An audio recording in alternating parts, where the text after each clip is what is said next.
Da da da dee. Da da da dee da da. Hello everyone, how are we doing? So, today of course it's Bruships, and today's theme is a little bit of everything.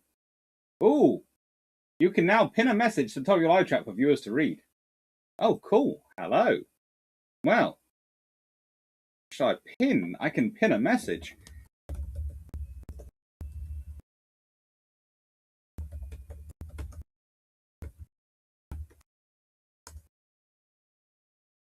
Alright then, let's see if I can pin this. Yeah, I'm going to pin that message. Hello everyone, how are we doing? So, yeah. Woohoo, I've pinned the chat. I've pinned the message. That's fun. I'm going to have so much fun with this. Hello, Carmen Gasberg. Hello, Albazaski. Hello, 96831. Hello, Peter Dawson. Hello, Jonathan Barrow. Hello, DG40. Hello, John Shea. Hello, Rick Basava. Hello, Yeldy Sage. Hello, Jack Ray. Hello, DH89. Hello, 96831. Seneca Nero. Hello, Felix B. Hello, Vice Admiral Nelson. Hello, Stephen Thompson. Dunrick Ironhammer. Hello, Stephen Richards. Hello, Nautical Wolf. Hello, Colin Cameron. Hello, Bijon. Hello, Ian Stradling. Hello, Aviation Enterprise. And hello, Dijon Goverich. Hello, everyone. How are we doing?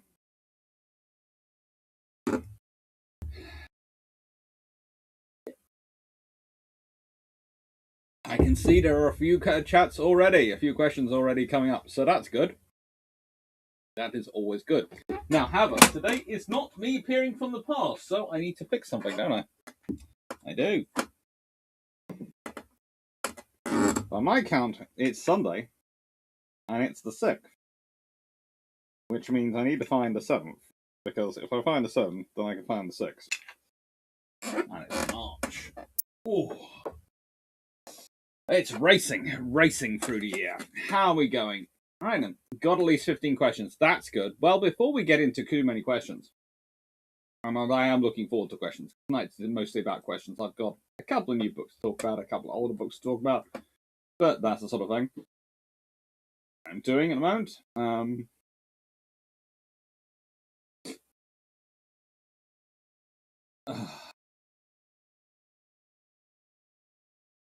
Seriously, this is why I shouldn't flick into Twitter while I'm doing this. My face just gives away what it's just seen. I'm going, oh, great. Someone had that bright spark idea. So, now, as you all know, today is, well, tomorrow is technically when it's going live. The patron suggestions, March, are going to be live for a vote. And currently, in terms of suggestions, we have a doozy of them. We have 16 at the moment, and that's 16 individual entries. A lot of those entries have multiple entries as part of them. Thrawn Takes London and Thrawn Tries for London are James Carroll and Bishop's opening choices. Ethan McKinney, Interwar Reforms in the Italian Navy. That's quite a fun one to do. I'd get a friend in for that one, I think.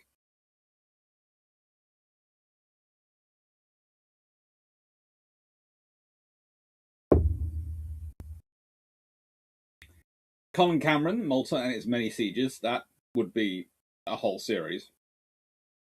Richard Vasava, Admiral Kimmel. Who was he, and what did he do as the US Pacific Fleet commander to ready it for war? Did the US 1941 Pacific Fleet stand a chance against the IJN, and was Admiral Kimmel a scapegoat? Well, I can answer the last one in one question, one answer word. Yes, he was. For most people, like for the politicians. Paul from Chicago. Sea powers, sea states, and hyperpowers. Mahan versus Lambert. Ooh, fun times. Ian Carr. Aircraft carriers from Bern to the best. Could we just not go with a carrier whose name shall not be mentioned?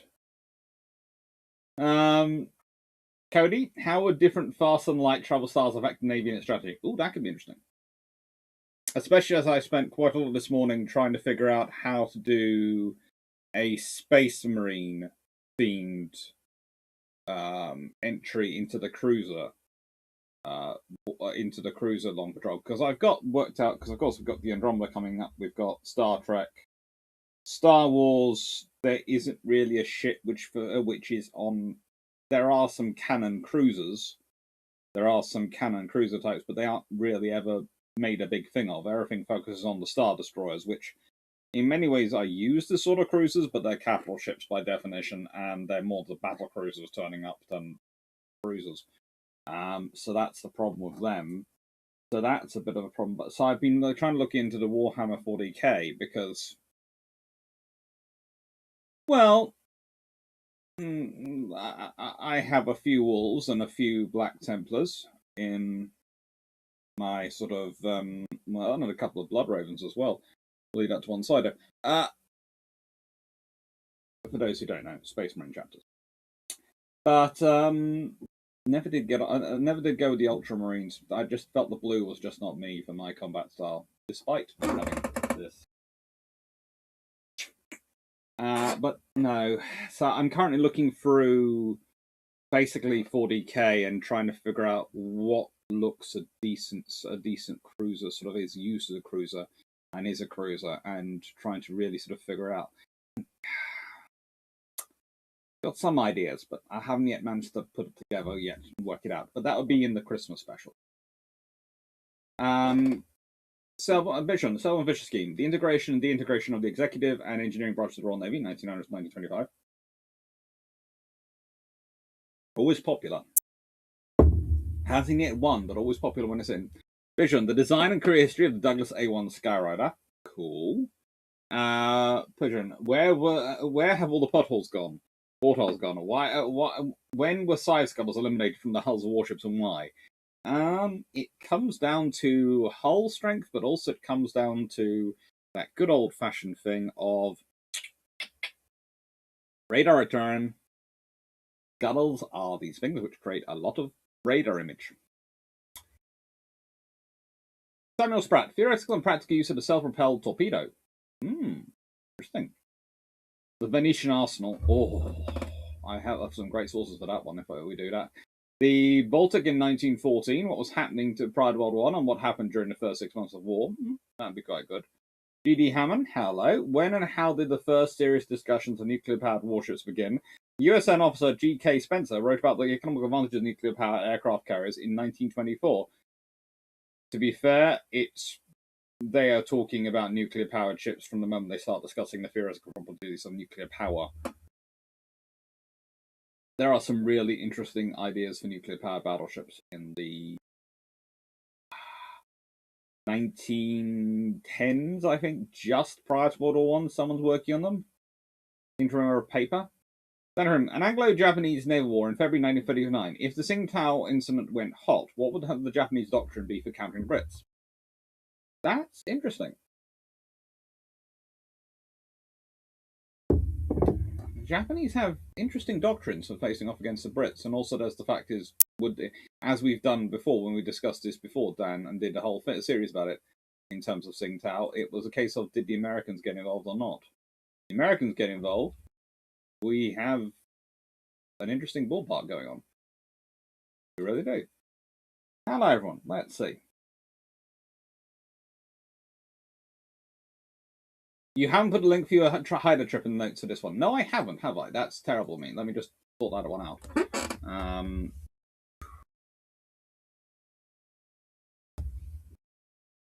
I should probably get an up-to-date one. I haven't checked today. As I said, I've been spending the day mostly in Warhammer 40k trying to figure out the various options.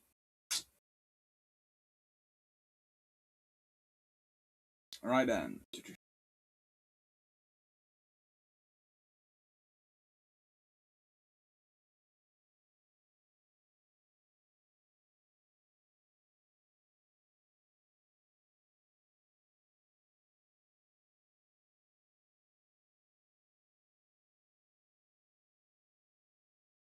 It's always interesting. Right, let's check this one. Haida trip is... Come on, work. Thank you. I know you're doing something quite intensive for you.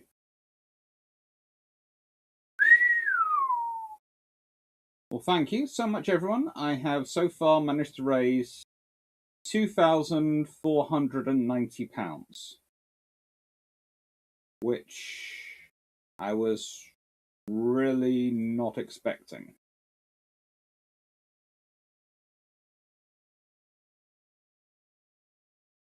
That's massively kind of you all.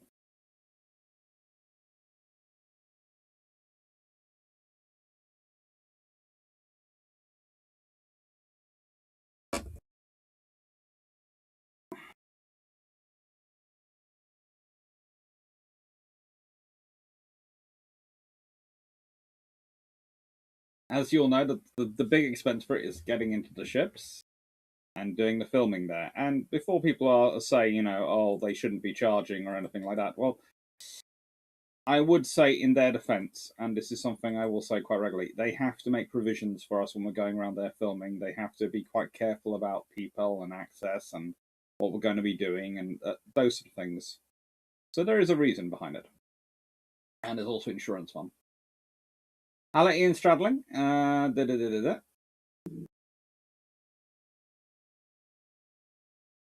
Right, now where was that to?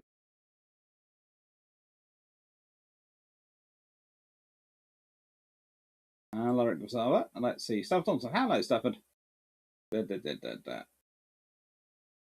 9. A happy Sunday to you, Dr. Clarke. What do you make of the soon-to-be commissioned Italian ship Trieste? I think she's a pretty interesting little ship. I think she's going to be a very interesting ship.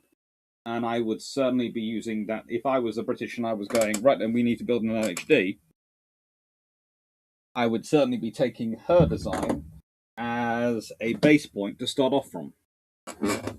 It would make sense.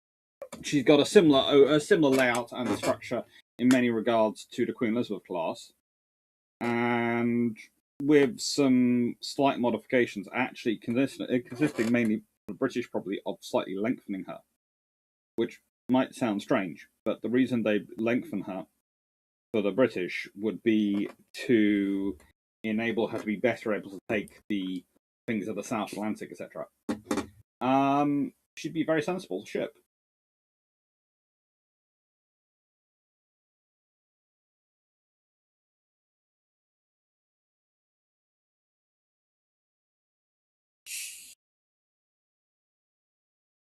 No, I didn't think the stream was sort of half-assed. I was running late for walking dogs and, as I said, stuck in the 40k world for quite a bit, trying to figure things out and just writing down notes before I began the stream, so I didn't lose my space of where I was. So, hunting 40k for decent cruisers I can use in the cruiser. Long patrols of the years over the year.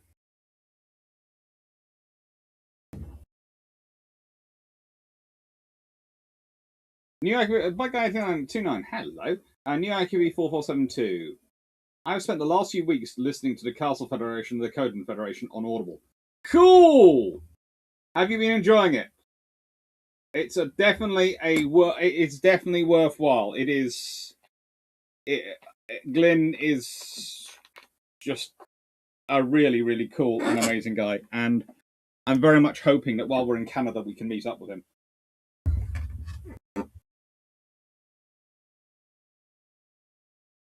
Mainly so I can say thank you to him for all the wonderful books he's written.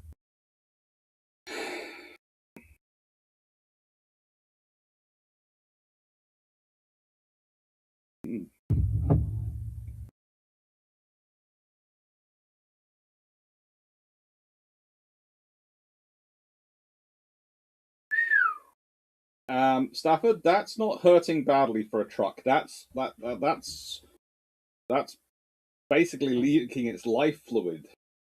Its lymphatic system is ripping itself apart. Vision. The Expanse is cruisers and Space Marines big time.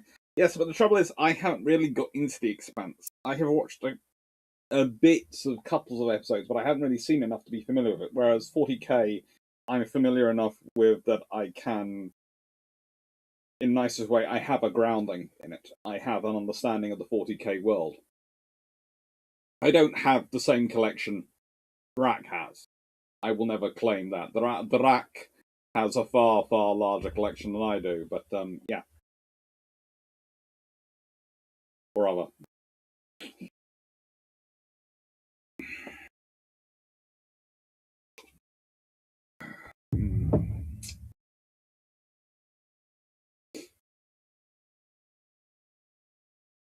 I have Amazon Prime, and I could look at the Expanse episodes. I just haven't ever got into it really.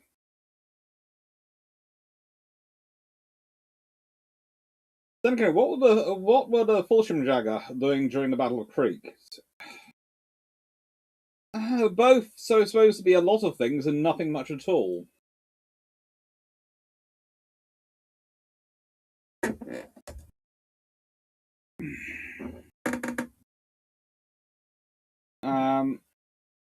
There's a memorial to them during the battle in the Battle of Crete, and they really did. Basically, they were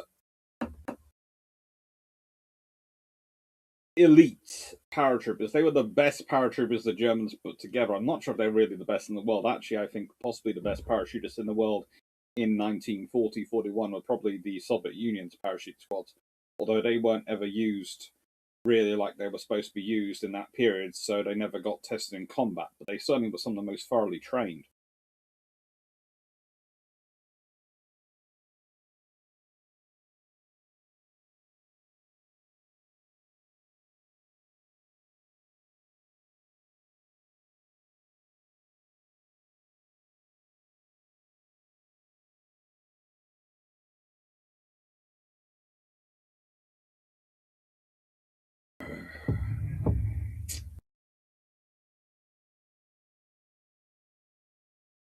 But they basically, their purpose was to supposed to be take the whole island. And how do I put this? They were supposed to take everything, and some things they did manage to take, and some things they certainly didn't. And usually that depended more on the quality of the local Allied commanders than on the Fallschirmjäger, who were not really equipped for heavy operations. And I don't tend to like drawing parallels like this, but it's kind of like modern Ukraine, where we've got the Russians keep charging in with very lightly equipped forces, almost going, well, because we're the mighty Russian army, we should win this one. And the Ukrainians are actually quite well dug in and quite well armed. And there is an old rule. There are two kinds of fighting position, a prepared fighting position and an unprepared fighting position. And if in doubt, the prepared fighting position is always better and always likely to win the contest. The prepared one wins. Jonathan Burrow. Grosowski, hello. Nice hearing. What will social media say if Adria's Hood magically sailed in Reykjavik Harbour with her boat decks intact as the boats are feeding the raging fire on a boat deck? They have a panic attack, but it would be quite fun to watch. Also, the Royal Navy would magically gain a very, very powerful ship because, in the nicest way, well, they'd either turn Hood into an instantaneous museum ship, although they probably want to do some full logical study on it to try and work out how it did time travel. Or alternatively, they'd be upgrading her rather quickly. Touch 2 for sure.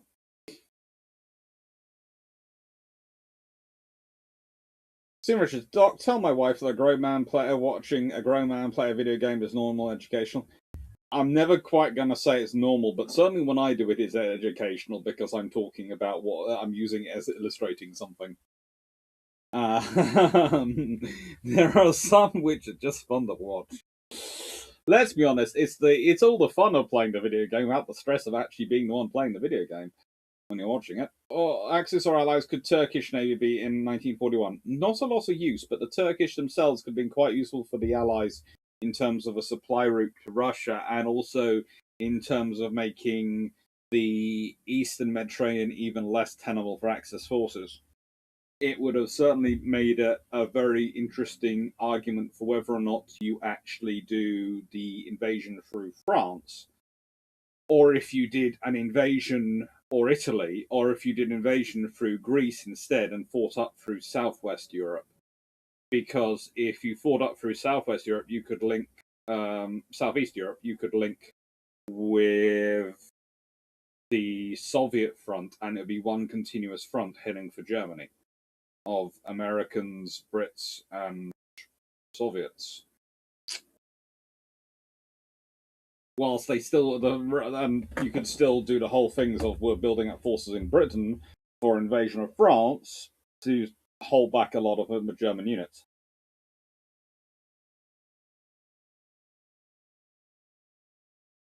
Azaski, so congrats, you're building our frigates. Well, Babcock is, with Tails and MBDA, but they make good ships. We need them. They do, and they're building them in Poland, but they're going to do a lot of help with the building. And when a hull is rebuilt, does it reset the age of the ship? Not really, because it depends how much the hull is rebuilt. If you rebuild the entire thing, frame and everything, then yes, it pretty much does reset the age of the ship, although not officially. Realistically, you don't tend to do that in that level of work, because that's basically is the same as building a whole new ship. I'm boring. Totally off topic, but what do you think about the chance of the UK adding a third carrier group? Depends. Are either me or Drac going to end up as Prime Minister anytime soon? And if those of you do not know who Drac is, of course, the gentleman who runs Drac-Innerfell site, the Drac-Innerfell channel on the site, and is very much worth looking at. And the only reason I don't include Jamie, our third member of Bilge Pump's crew, in that group is because he would have to end up Prime Minister of Australia. Although I do not count against that, because frankly, that would be, in my mind, an improvement over many of the current predecessors.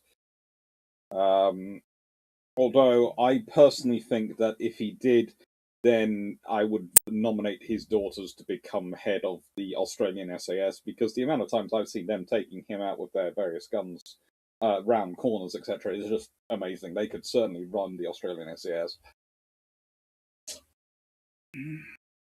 And as we all know, there is very little, they wouldn't do to win their fourth. Oh. How are the Rapid Race back? Can you explain today's title? Well, it's a little bit of everything. Makes the world.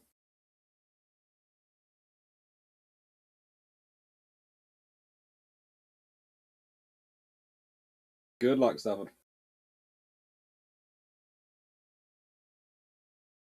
Vision, the US Embassy had Paramarines on Order, but they only got used as paratroopers in the John Wayne film In Harm's Way. Sad, but true. Where is it? I looked my wife in the eye today and said Schnellbootwaffe as forcefully as I could, and she now says I must watch my about soap.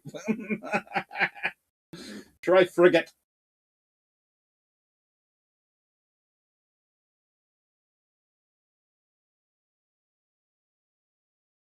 Colin Cameron, Doc, watching a video on N3 got me thinking, and I built an 18-inch gun Lion in UAD. It was fun. Yeah, there is a video coming up with. No, the video is out actually, which shows my 18-inch all-forward gun battle cruiser. And yeah, it took out Lone Star, which is my American battle cruiser, which I love my little American battle cruiser. My American battle cruiser is cool. In fact, ever since I built her, I now have a really irrational. I'm irrationally upset with the US Navy. They didn't actually build a battle cruiser called Lone Star. I'm just irrationally upset with the US. It was a ship they never contemplated, they never thought about building at all, and yet I am regularly feel when she's on the screen in front of me running around. I am regularly annoyed with the US Navy. They didn't build her. And it's not their fault at all. I'm just annoyed with them over it. Oh.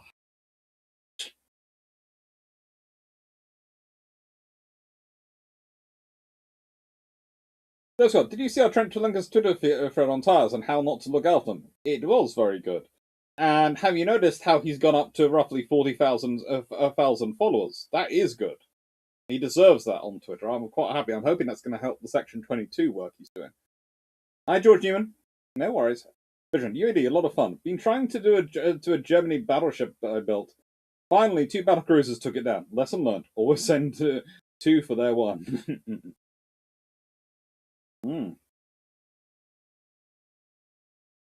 Why did the Bismarck's crew train to fight Hood exclusively? I don't think they did, but I think probably Hood was one of the ships they did think about because, well, they were probably thinking about what ships could catch them up and which would actually be a big threat to them.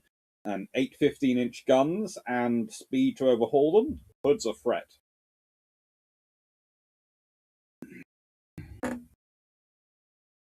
Niche 9. It'd be nice to have a full complement of F-35s with 2 carriers we have, never mind a third. Well, Here's the thing: if you had enough for 2 air wings for carriers, you'd never be using them. It'd be almost inefficient under our treasury standards. So if you have 3 carriers, you have, by definition, you need enough aircraft for 2 air wings, and you probably don't need enough for a third, but you probably would have a support training squadron, which would provide a goodly amount for a third if necessary.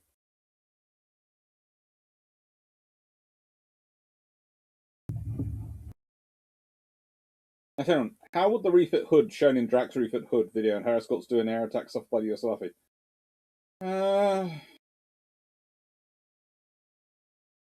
Well, she's slightly big. She's a lot bigger than a Laffy.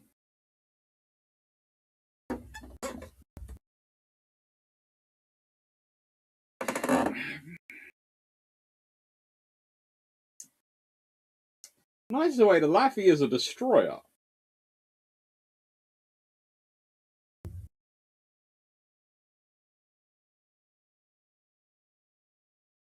And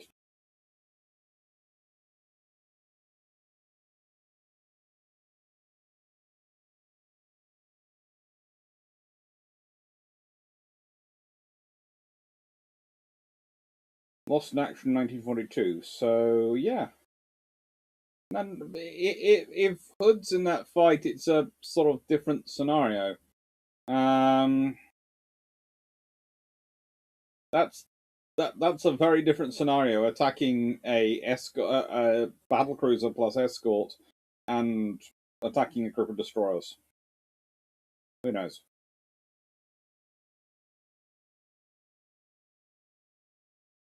That's right. A new IQ force of do. What would be the political consequence of Western troops and Soviet forces fighting on the same front in large numbers?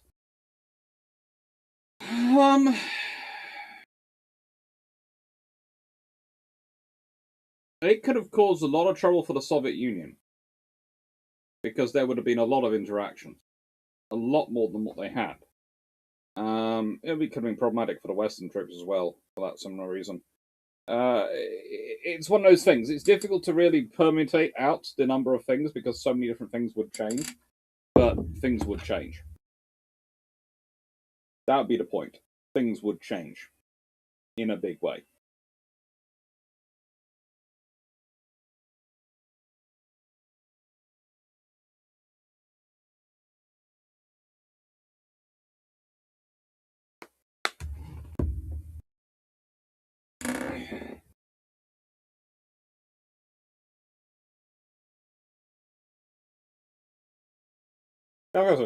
Well, you might want to take a look at WG Imperial Sourcebook Strike Class Cruiser for Star Wars.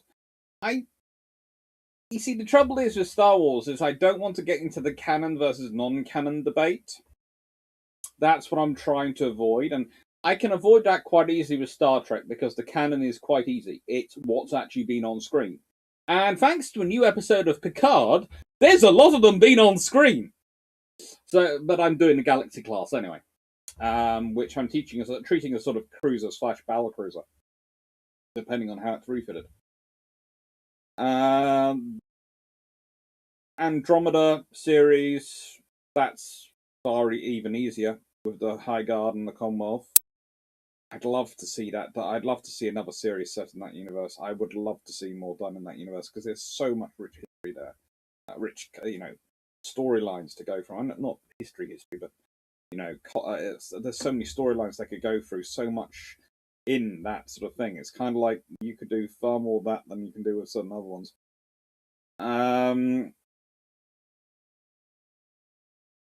Honestly, had I flirted with Stargate, trying to figure out what ships of those I could use as a cruiser, and I came down to the big class of the Earth ships. But the trouble is, yes, they're cruisers, but they have to do everything, so they're sort of used as cruisers. But are they really built as cruisers? What are they built for? What are they going to do? It becomes a one size fits all ship. It certainly is, therefore, by definition, probably a cruiser because it can deal with all threats. But it's also got some problems on that front. So,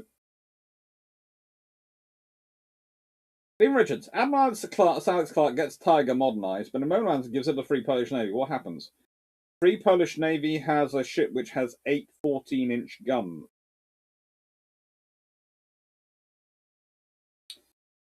I'm fairly sure the Battle of the Denmark Strait involves involves Tiger, probably left of the name Tiger by the Polish Navy, Hood, and Prince of Wales.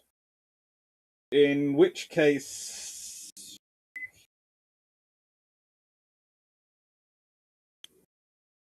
that's knowing the Polish, if they've got the crew for a Tiger, which would be a lot of crew.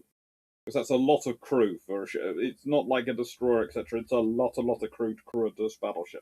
That's one of the reasons why they weren't given a bigger ship. They were given cruisers, but not a bigger ship, anything bigger than that, because of the number of crew numbers you'd have to put in. Basically, the entire Free Polish Navy would almost have to be used to crew one ship. But there would be advantages to that, because it would put all their good people in one ship.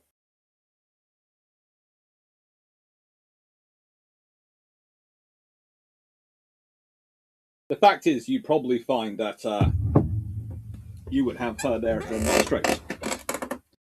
In which case, well, her armor's not going to be much better. So her armor's not much protection against Bismarck. But her speed and firepower, combined with Prince of Wales and combined with Hood, could well mean that Bismarck gets overwhelmed far more quickly. Will get overwhelmed. It was to be a case of, yeah, the quad turrets might not work well on Prince of Wales, but that's fine, because there's still 10 14-inch guns in twin turrets, which will be working fine. The forward quad turret worked most of the time from memory. The aft quad turret had issues. So she's got a lot more shells running down on it. And if Tiger's been upgraded as much as she could be, she's a stable gun platform, they're going to be in trouble.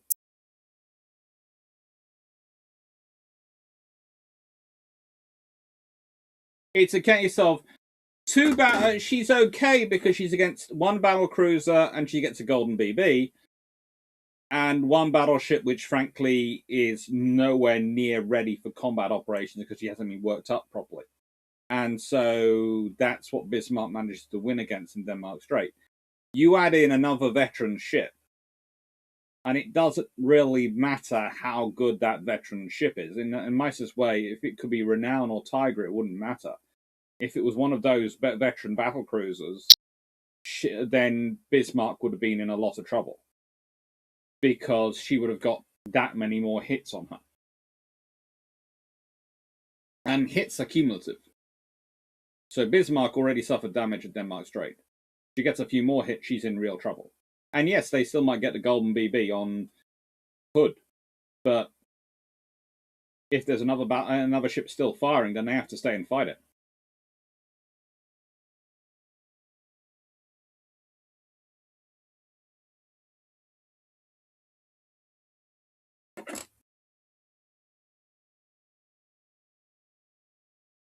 An intact Hood from just before the Battle of Denmark Strait shows up Black Sea. Now, what happens? I'm fairly certain that the Russians would probably be trying to fire something at it quite quickly, because there'd be a large warship which wasn't responding to current comms.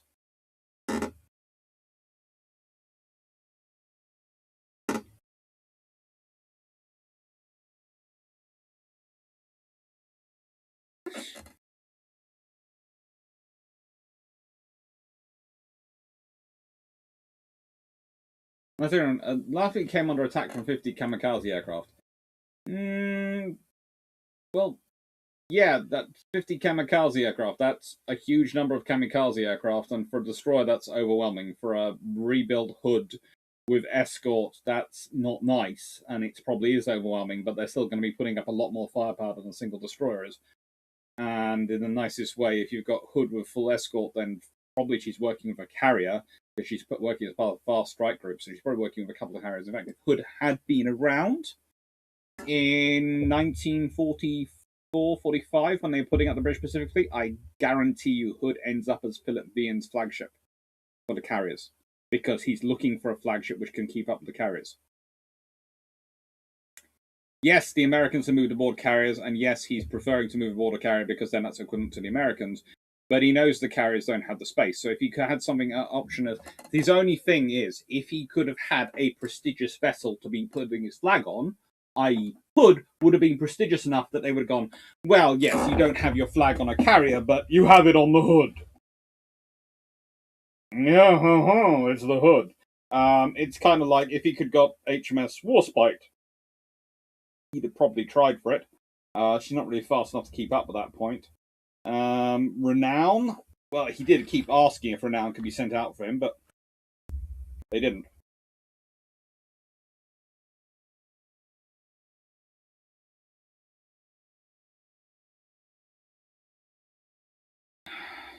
That guy too. With the price of oil going up, do you think navies around the world would consider building nuclear-powered escorts again? Possibly.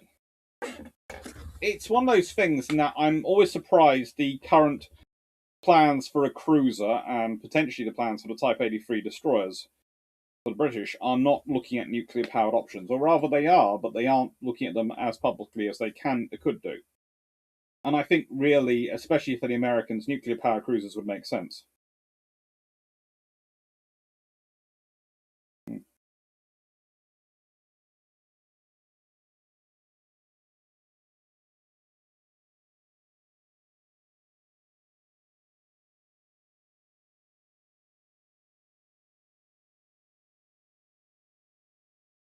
Sorry, just dealing with a quick message.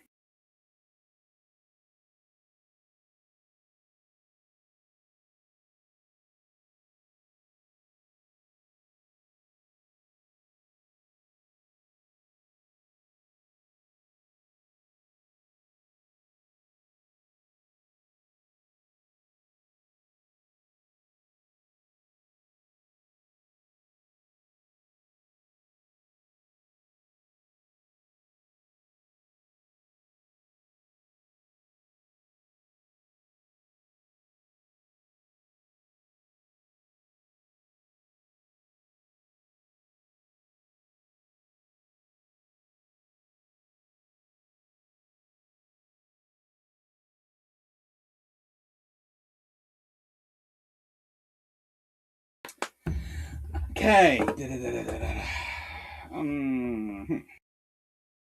What? Yeah, so basically, for American cruisers, that'd be the option I'd be looking at. I would be looking at nuclear powered for American cruisers. Especially as it fits with their carriers. They've already got a surface nuclear force. Again, French might want to consider it. British, because we've gone with gas powered aircraft carriers, we haven't already got it. So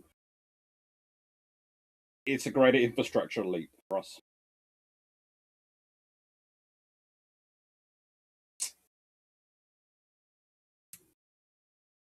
Rapid Roseback. Does Russia have the amphibious capability to land a credible force in Africa? Short of going after Moldova, everyone in Europe is either in Russia's pocket or increasingly allying against them.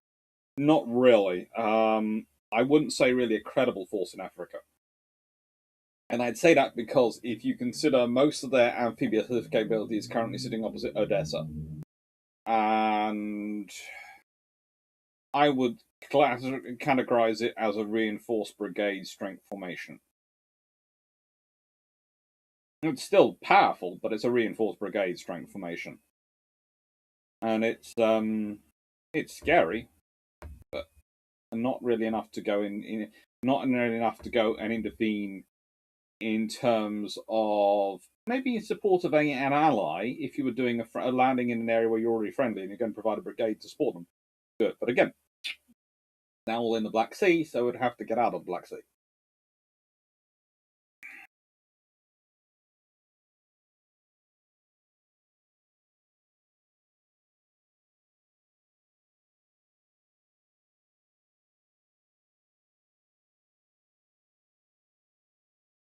Is Bismarck overhyped?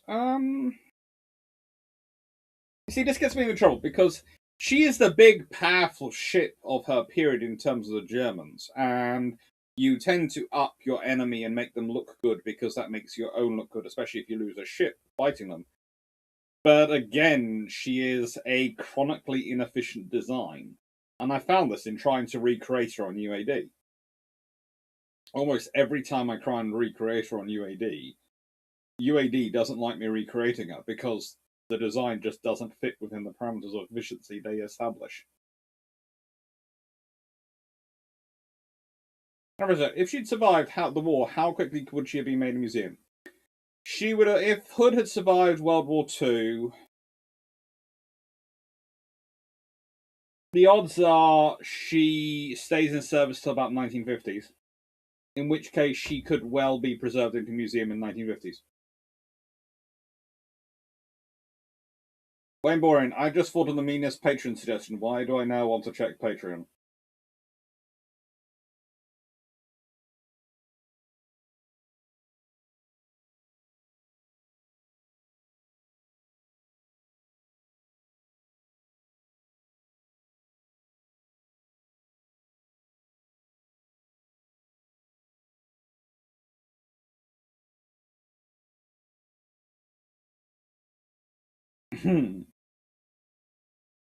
Hello, Brad Pitter.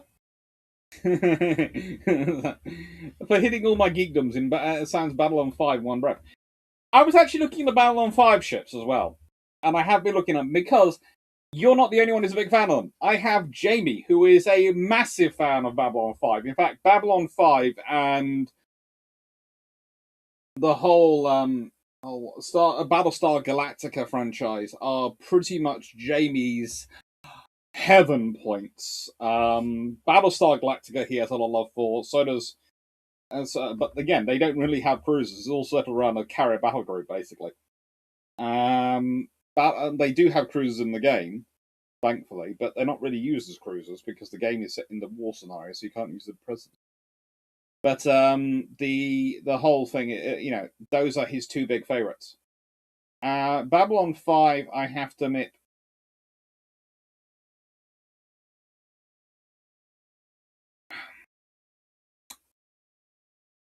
I'm quite good on it until I get to the last season. And then I go, And then it gets a bit sort of case of, okay, it's kind of like Farscape in that scenario, and to an extent, a few other Andromeda. The last season is rushed for network reasons, and it really shouldn't deserve to be.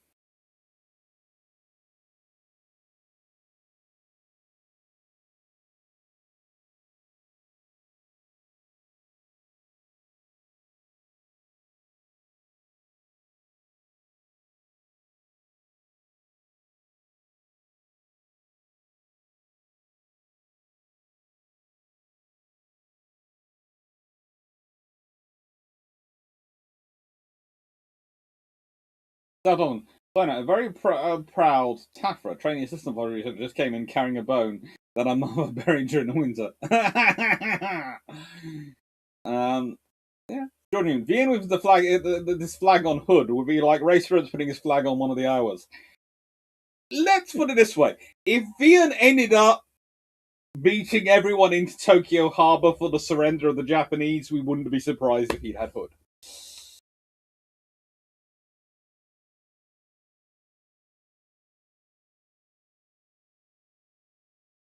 Gross asking, one issue of nuclear power ships is that many countries don't like them sailing into their ports. Not so good for a shadow flagship. True. That is a problem.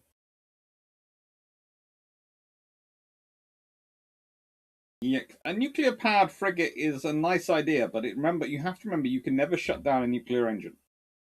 It's always going to be making some noise. John Cameron, with your music, however, can you tell me if the song sung by Fisherman about the repulsion renown from the beginning of the 1958 Dunkirk black and white film was around that time?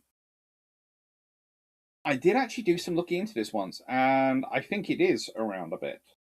I'm not sure how much. I don't think it's quite set to that tune, but I've heard the words were around at that time, but I'm not sure which tune they were set to.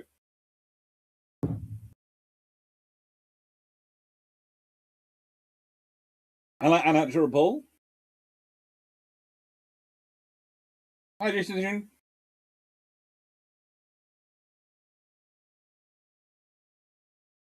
My second, what are the other examples of warships other than the Hood where propaganda has proven fatal?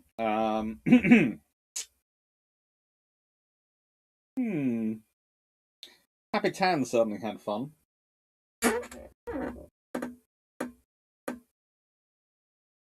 Oh, good lord.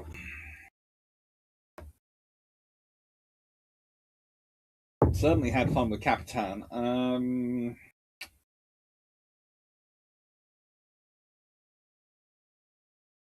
The Argentinians talked about their battleships so much they managed to make the Brazilians and the Chileans both buy big ones. That's not really fatal so much as fatal for them politically.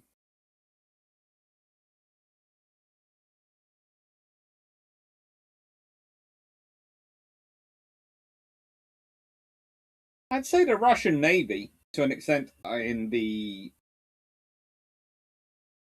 they're sort of the Pacific Squadron going out to Pacific, then fighting the Battle of Tsushima, because it has this problem in that everyone is trumping up itself and talking about it, making it out to be so big and so powerful that it almost makes the devastation of the loss even greater. The Battle of Tsushima is, in many ways, far more decisive and far more bloody than the Battle of Trafalgar.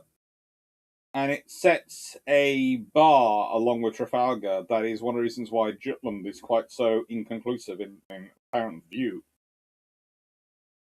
And the reason I say that is because when you wipe out such a significant part of the enemy force,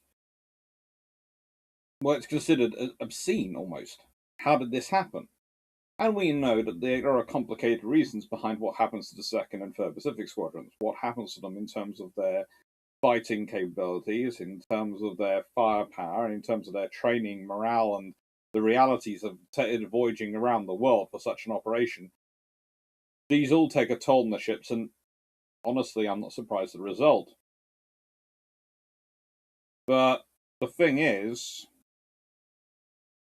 to many eyes, it shouldn't have happened. These were big, powerful ships. They've been talking news about how big and powerful they were in papers. So people have done great sums where they added up the numbers of guns and therefore computed that the Russians were bound to win because they had more guns.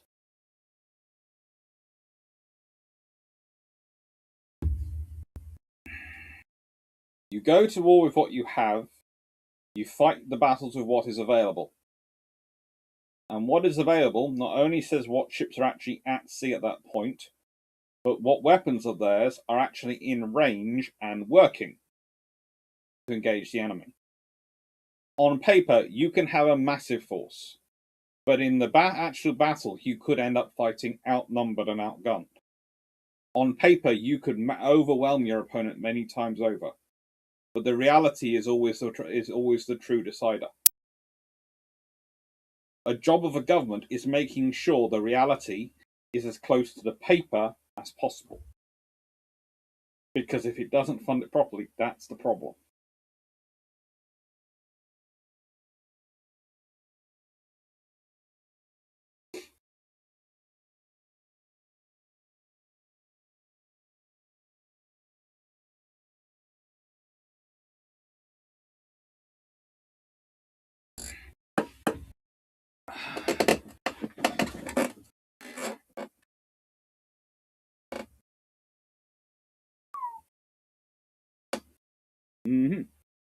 That's it. You're in charge of modifying the Admiral-class battle cruiser after Jutland, and you can't just design them as renowns. Design them as renowns.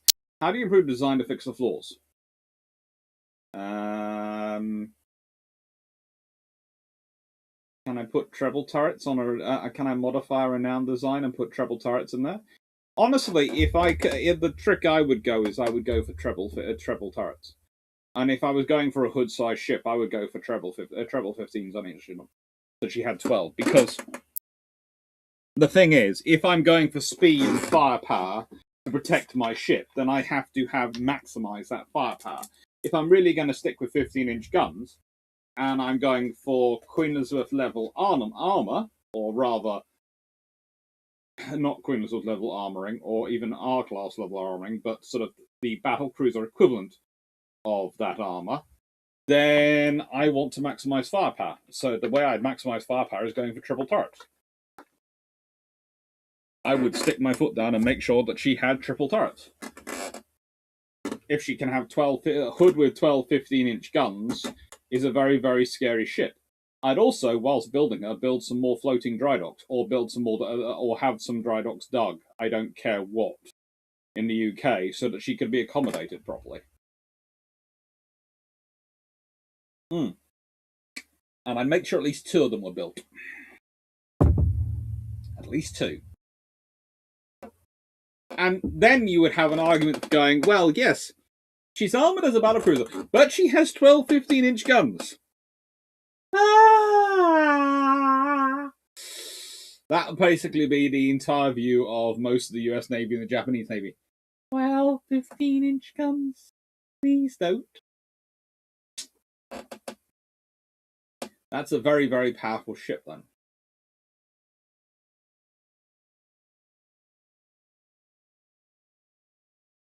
I'm not sure if it counts propaganda, but many claimed Oscars 2s were unsinkable due to their double hull. Yes. Sadly enough, there's the Kursk.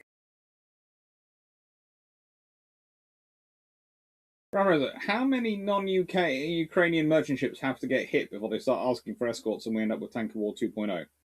This is going to be an interesting thing because you have to remember I think the British do have ships already in destroyer already in the Baltic, ship already in the Baltic, frigate Baltic, and I wouldn't be surprised if we end up sending a ship to the Black Sea for this purpose, for the purpose of escorting trade ships. But it's going to be problematic. It's going to be an issue. How do we implement it, and how do we do it without giving the Russians a casus belli? And the Russians are looking for a casus belli because they need to find a reason with their public to justify mass mobilization because they need a lot more troops available to fight in Ukraine because they're running out of enough mobile forces for it, and they need to turn it into a total war effort to support the logistics of it. And they can't do that under current scenarios. So unless they can say they're at war with NATO, in which case they can justify making a massive war.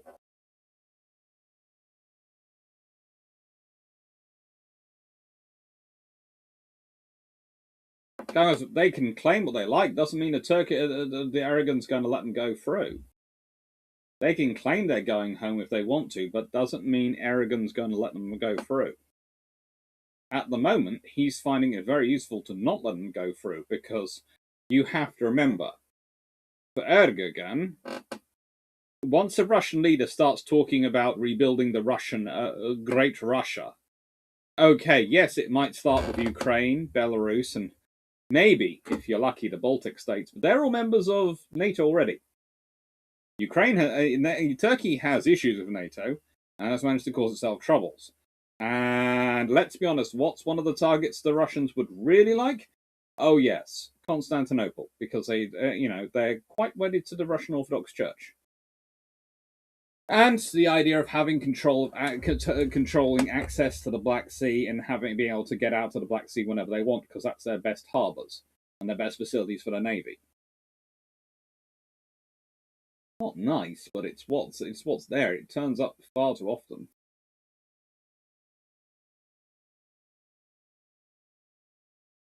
People keep talking about pancakes in the live chat, and whilst I don't mind, if you're going to talk about pancakes, you have to share them.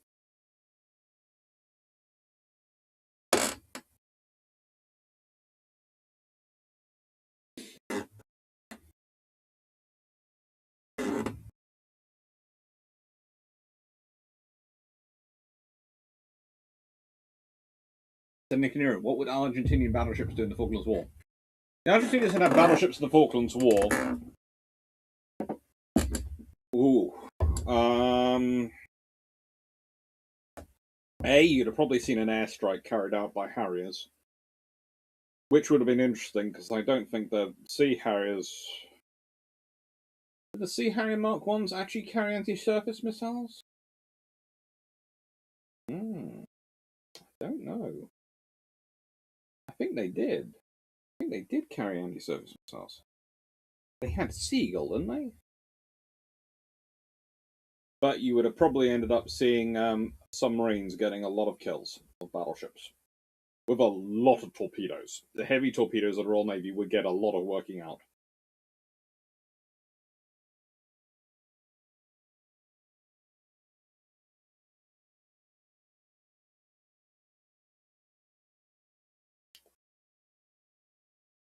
If you're fussed about losing them, anchor them in shallow water and around port Saling on potential landing sites as stanchion batteries. Let's be honest, they'd be too slow to avoid aircraft. Anna Paul, assuming the Washington Naval Treaty gets signed 1924-25 and the RN gets 2 or 3 G3s, how do those ships stand in World War II? With reconstruction always? How would their service be afterwards? Assuming the renowned Iron Dukes and Tiger are disposed of or used as training ships to maintain tonnage limits. Oh, good lord. Getting the 2 or 3 G3s would be very interesting. They'd be very capable ships. They would probably be used as part of the task forces in World War II for things like Force H, etc. So they'd be the far ships with a carrier. And honestly, they would probably provide a reason to up the speed of the British carriers. And the carrier design might be changed a bit because of that. In that, you'd probably end up with longer carriers. So they might have less armor and be able to carry more aircraft because they'd be longer. But it would be interesting. Would they survive? If they survived World War II, they might fall victim to the same scenario as caused all the other capital ships to be fallen victim, into that the Royal Navy end up keeping their newest ships. But there again, the G3s would be pretty darn useful and not that old. So they might well end up being kept around. And sort of, it might change whether or not Vanguard's built. This is the point. It might change the construction emphasis from Vanguard to another ship because they have the G3s. Interesting.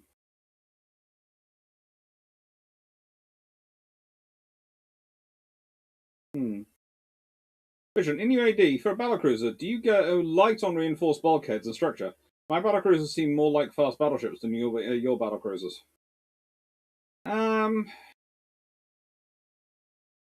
I tend to go with strong bulkheads, but less of them. That makes sense. So it's kind of like the actual battlecruisers ended up being. Possibly some of the Revenge class loss as well. If you're doing that, it depends. If you're getting the G3s as well as Nelson and Rodney, that affects things because then they're not then there are 5 16-inch ships. If you're getting the G3s but not getting Nelson and Rodney, then they become the 16-inch head ships and the speed ones, and they're battle cruisers. So the RN will probably not sacrifice battleships for it. But again, you probably still have the Queen Elizabeth class being upgraded for speed. And you have the reality that you have a battlecruiser force going into World War II, which is probably based on 4 ships, which 3 have been upgraded and modernized. Because, again, if you got rid of any Rs, then you're going to be concentrating on your 16-inch ships to upgrade and modernize them. Nelson and Rodney would be the interesting thing. But the trouble is the G3s, you're only going to keep the G3s if you can up the tonnage limitations. So you'd have to up the tonnage limitations to any version of the G3 is going to come in at way more than 40,000 tons once it's all sort of put into standard configuration. So yeah, you're going to have to do that. So that could change things as well, because if the standard battleship is allowed to be up to 40,000 tons for the cavalry ship, that changes things. A 40,000 ton version of Nelson Rodney, very different than a 35,000 ton version of Nelson Rodney.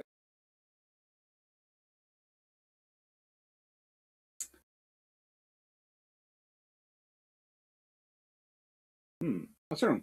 How many and what type of support ship would an Admiral class battlecruiser need for commerce rating? Depends where you're doing it. If you're doing it in the South Atlantic, etc., or the North Atlantic, then Royal Navy doesn't really need any real support ships because they can operate from their bases quite quickly and go in and refuel them. If you're doing it in the Far East, then you probably want a couple of tankers. Because again, you've got bases you can take them from. It's not like they're going to be there and put on their own. They can literally podder out to a waiting point in the middle of the ocean, refuel, and then podder back to Australia and fill up again.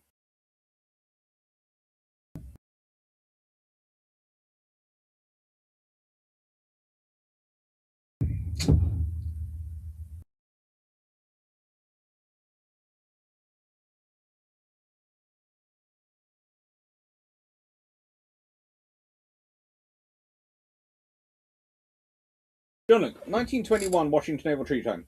Hood has been pushed since, but has been paused since 1916. In return for Hood not finished, RN gets 600,000 tons instead of the 558 they're allowed. Would RN retire everything smaller than RN Queen Elizabeth and Renowns and get the 6 Nelrods and up Tiger to 50-inch? Hood would be a better carrier than Courageous, Glorious, and Furious. Yes. They wouldn't up the Tiger 15-inch. You can up the Tiger to 14-inch. Upping it to 15-inch is going to require you to do a lot of reconstructing. There's enough of a difference between 13.5-inch to 14-inch is not enough that it's going to cause massive amount of trouble. It's going to cause trouble, but it's not massive amount of trouble. 13.5 to 15-inch is going to cause a lot of trouble in the mechanism because everything is just that much bigger, and especially ammunition storage. So honestly, you probably end up getting rid of Tiger as well. But honestly, at that point, you end up with 16 fairly decent capital ships. If you can probably, if you get rid of Tiger, maybe make the claim you're allowed set. You should get. Can you get it up to 7? Would be the question. Especially if you've got 600,000. Let me open my Excel spreadsheet and program it and work out how many I can get. So.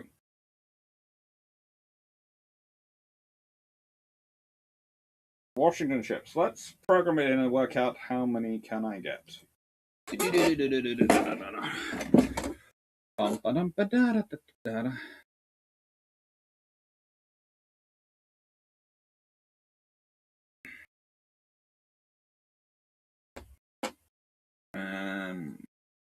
All the R's, Queen Elizabeth, Warspite. Push them across. And push them.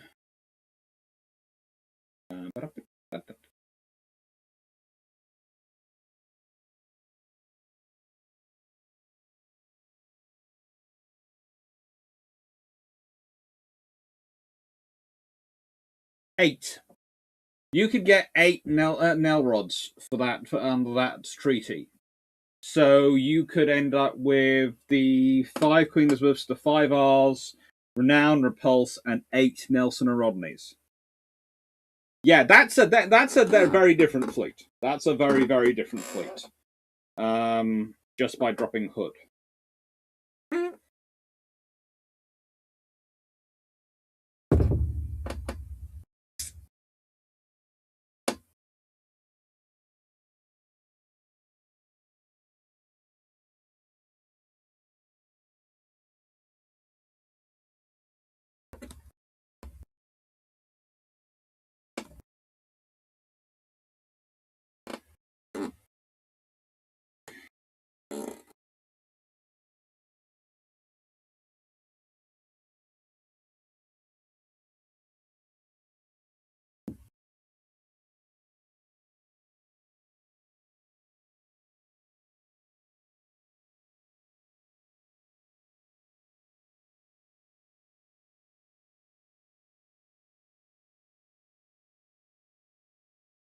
Come on, I have to go. Take care, John Sparrow. Take care. Rolf, how effective would a modern keel breaker torpedo be against battleships? Well, battleships have keels. Would it be sink them? Probably not, but in one shot. But would it break their back? Yeah. So, Thompson, given the audacity that was USS Long Beach, how jealous would the USN be if the G3s were refitted with a nuclear power plant and the third turret swapped for a missile bank for modernization? They'd be crying at some point. Stephen Richards, how do they work out lifting capacity of floating docks to lift a 60,000-ton ship on their waterline?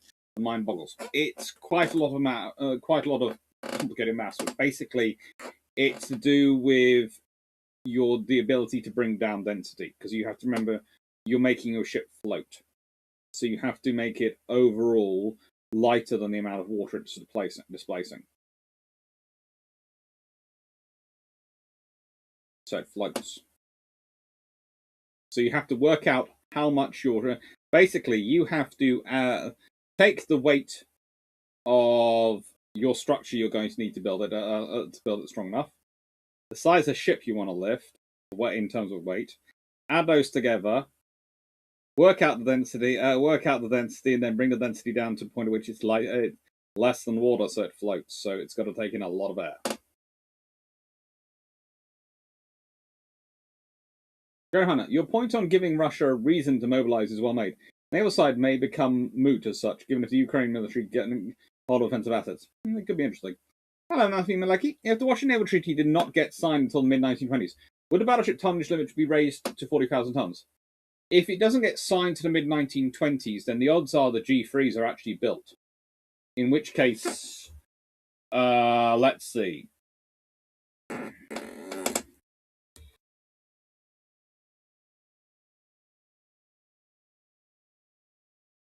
If the G3s are in service, they are 49,000 tons normal. At a certain point, the US will have to give up and probably agree that it's got to be 50,000 tons limit for battleships, in which case the battleship tonnage limit might well be raised to 800,000 tons.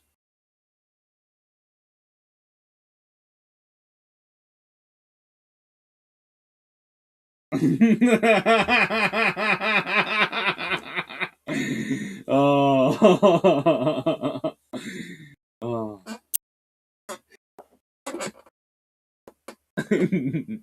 Sorry, the reason I'm laughing is I just clicked on Twitter, and if you haven't noticed that Harry Bennett, the wonderful Harry Bennett, who at some point we've got to get on Bilge Pumps because he's wonderful to have a chat with, has basically started drinking Iron Brew today. He started off with the 1901 bottle, and I made a tweet about it, of course, that he's now joined the Naval Historian fold. And Kate Jameson has responded with one of us. It's always good to have colleagues who are on the same fun wavelength. Right then.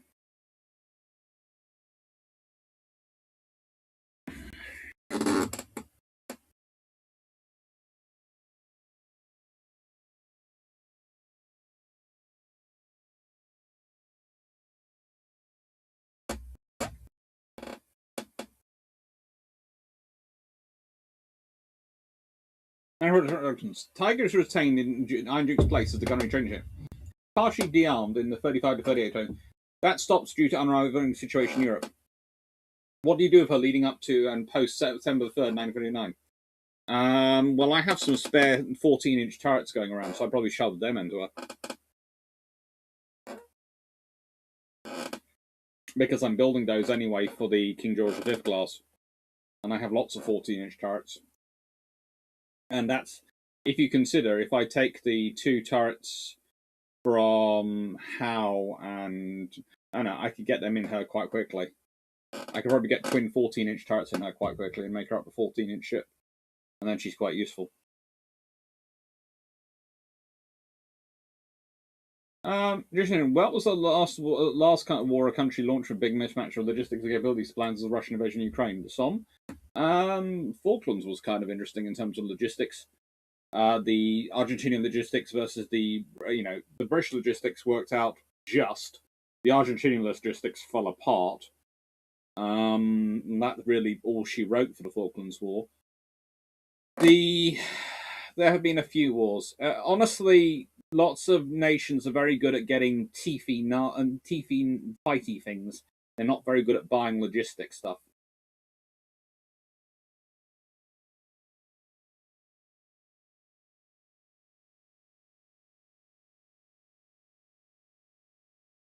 I think why are light cruisers, heavy cruisers, and battle cruisers better for the combat raiding roles than battleships? Speed.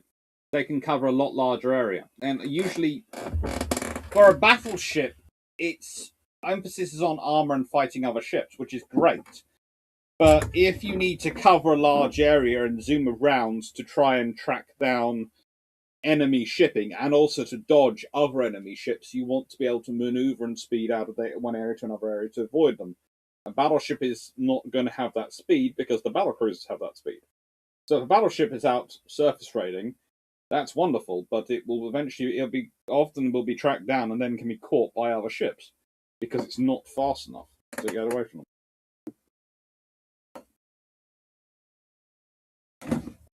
Cameron goes, what's your policy of discussion of Ukrainian land situation?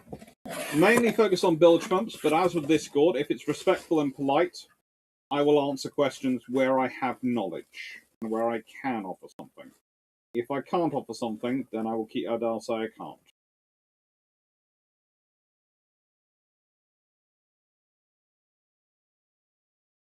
How did it look to?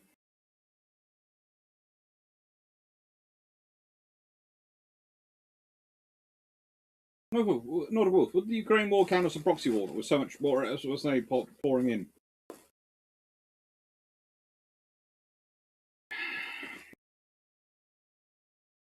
I suppose on a certain level you could claim it was a proxy war, but I don't think it would clarify that quite the same, because usually a proxy war is proxy on both sides.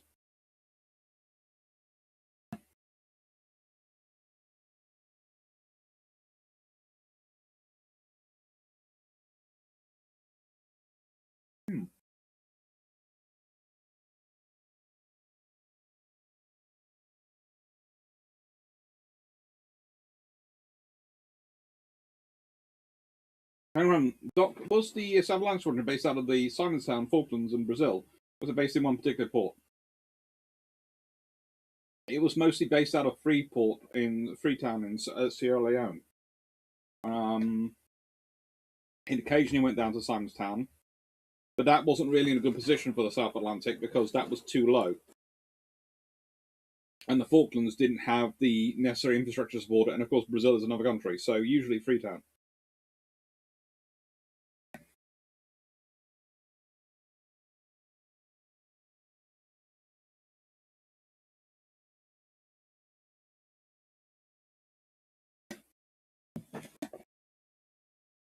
Hi, I'm the 16365.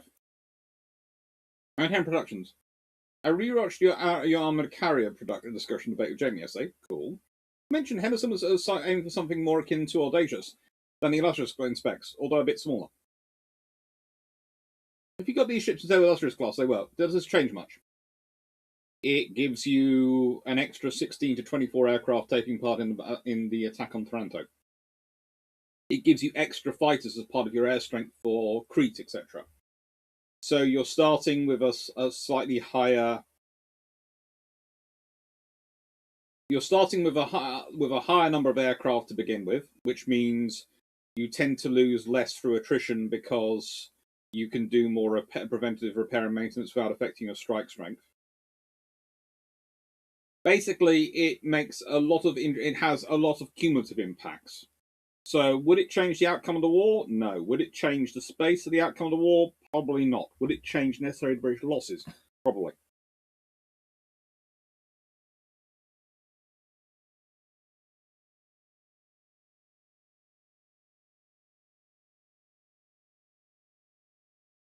And a fleet with no hood and all narrows. Well, as I made the point when we were talking about nail rods, in the Washington Treaty you only get 2, so they're built with all the armour. If you're exchanging hood and Tiger as part of your process for these ships and all your 13.5-inch ships, you're building 8 for starters, and if you're building 8, especially if you've got to get up to 600,000 tons, then, well, with 8 of them, you are probably going to go for ships which are faster. You'll accept. Let's put it this way: if you've got 2 of something, you're going to be unassailable bastion fortresses that you're going to worry about sacrificing speed for to give them the strength to actually fight and take the punishment. If you're building 8 of something, you'll be happy to exchange a little bit of armor for a little bit more speed. So on the average, all 8 would be the 28 knots. As John Lucas just brought. Dr. C, would those 8 knots likely be quick version 28 knots if they had happened, or 23 knots still? Oh, they would be 8 knots. And Yeah, again, with the London Naval Treaty, ours would go and King George V construction would be brought forward.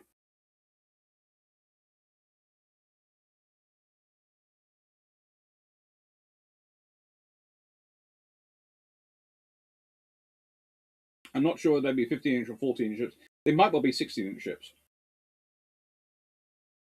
Again, if you've built eight fast Nell rods or 28-knot ships with 16-inch guns, you might well carry on with the 16-inch.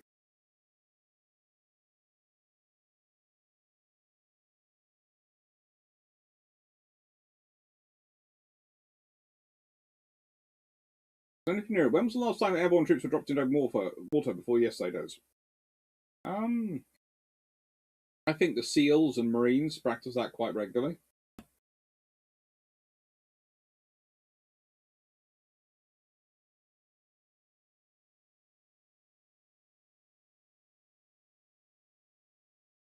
Math Mandrick. Nelrod sounds like it'd be the length of victory or something. A little bit longer than that.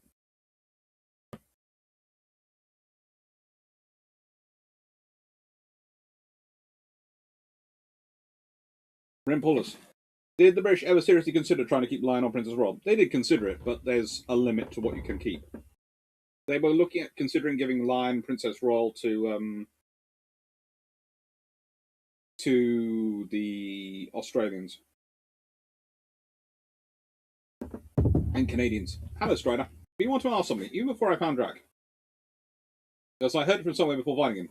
What is this Iron Brew stuff of which you speak? Iron Brew is the Scottish answer to Coca-Cola. And it tastes completely unique. There is nothing quite like it in this world. And it's special.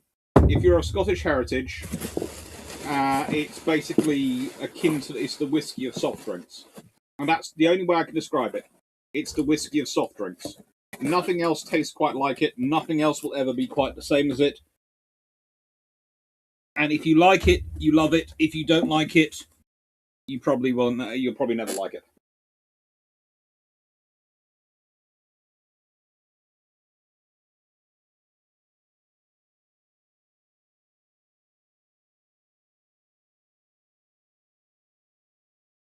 Mrs. Fox, so from an objective and/or iron standpoint, IDIO's battle cruisers compared to their contemporary battleship designs, they make a lot of sacrifices of speed and range. Yes. The Iowas are, to an extent, you can argue they're on the fast battleship battlecruiser edge of which one they are, and especially if you build the actual battleships which are contemporary designs with them, then they would definitely be looking like on the battlecruiser side of the edge rather than the fast battleship. But as the battleships aren't built, they're the fast battleships.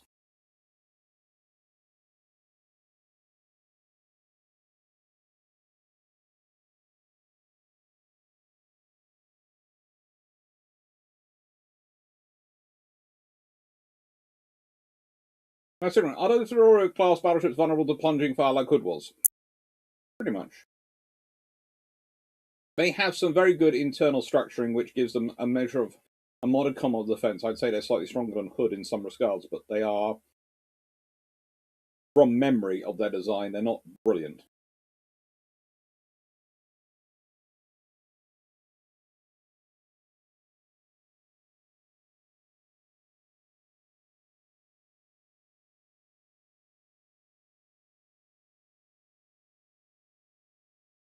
Quickly.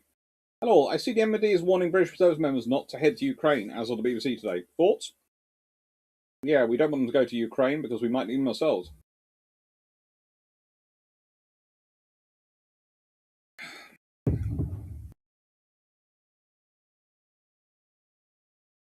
Sean, quickly. It makes sense. I concentrate on Dr. C, on the current situation. I asked before about Taiwan, and that population will likely resist strongly. Given what's happening, has the prospect of conflict there receded? No. Given it will be amphib as well as they have, then the odds are they have moved decisively against it happening. Chinese need a quick win to validate action. Any quagmire like now is I'll face it, as it drags on, would be an issue. Yes, it would be. But no, I don't think its prospects have receded.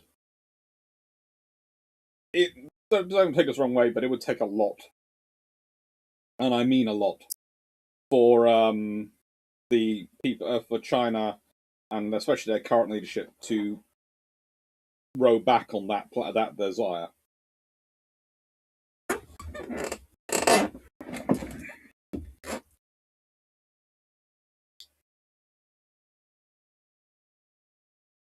And report, if the Q-Units class being fitted with the small tube boilers during construction, yeah, without changing their dedicated machinery or hull form, would they have made 28 knots or 26, 27 knots? I think they would have made roughly 28 knots. I think they would have made roughly 28 knots. I'm not sure whether how close. It might have been 27.5, but it could also have been 28.7. It would have been around within the margin error of 28 knots. I'm fairly certain. In straddling, iron brew is liquid rock fuel. George Human, whiskey of soft drinks. That explains the flavour. Yes. John Cookley, perfect explanation of iron brew. Yeah, I've contemplated a lot over the years.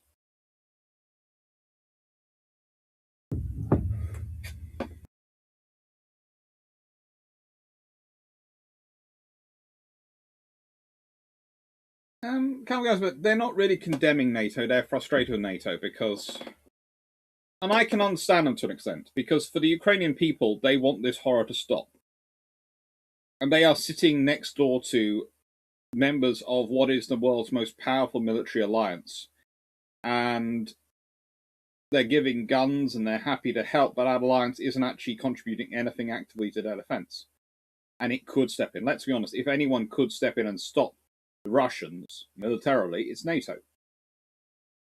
But as I keep trying to explain to people, and I keep saying, NATO has a problem in that it can't really logistically do that at the moment. You know, the announcement from Germany is greeted with great honor, great applause. They've said they're increasing their defense spending, but they've said it's going to be 5 years. And that's 5 years before what they have on the table already is up to standard and is able to actually fight a war. And that's one of the bigger economies in the NATO, okay? This is the point. NATO is big and powerful on paper, and by golly can it smash smaller nations, but the trouble is, it's as much of a hollowed force in many ways as the Russians are. There have been years and years and years of governments saying there's not going to be another war. War is over. Wars are only now wars of choice. So we don't have to spend on this. If we don't choose to go to war, there won't be a war. You know, you only have to look at the hollowing out of the logistics elements. One of the things that often gets me is when I'm talking about the British forces, and the British forces are by nowhere near anywhere ready for fighting anyone either. People go, well, we have so few tanks compared to the Germans. Yes, but we actually have transporters for all our tanks. The Germans don't.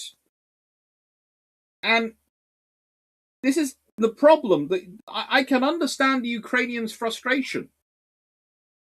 But A, NATO doesn't want to start a war with Russia if they can avoid it. B, because it's a defensive alliance. I know none about what Russia says. It is a defensive alliance.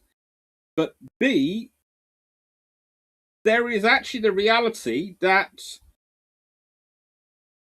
and I have been saying this since the beginning, and you'll hear far more of this in bilge pumps, there is the actual reality that, are we sure NATO could actually do anything about it? Could actually support it? This is the thing. Could they actually get... There isn't... in bilge pumps, I keep mentioning infrastructure as an issue for getting there. And it is an issue. It's a colossal issue. No one's been investing in this stuff since about 1991. And so that's 31 years. I'll honestly be very surprised if the Germans managed to get their forces back to the level at which they'd consider them competent within 5 years. I'll be incredibly surprised if it survives the elections and all the other stuff. That will come in that period. But it's not just Germany. Everyone in NATO will have to up their spending and will actually have to put money into it. And you see, there's part of me, the part of me that absolutely abhors some of the things I see on television and some of the things that are going on out there, would love to intervene. Would love to. But I don't agree with throwing away anyone's lives needlessly. And the trouble is, for all the bravado and all the statements and the grandiose words put around about NATO, there is the reality of what it's actually capable of doing. And I don't think it is actually capable. I think it's one of the interesting things is when you look at what's happened in recent conflicts, the proportion of American troops making up the NATO deployed forces have gone up and up and up as time has gone on since the 1990s, as the ability of the other powers to actually deploy their troops anywhere in the world has gone down. And yeah, this is Ukraine is the product of this. The Russians are having trouble doing the logistics to Ukraine. NATO would have trouble doing logistics to Poland.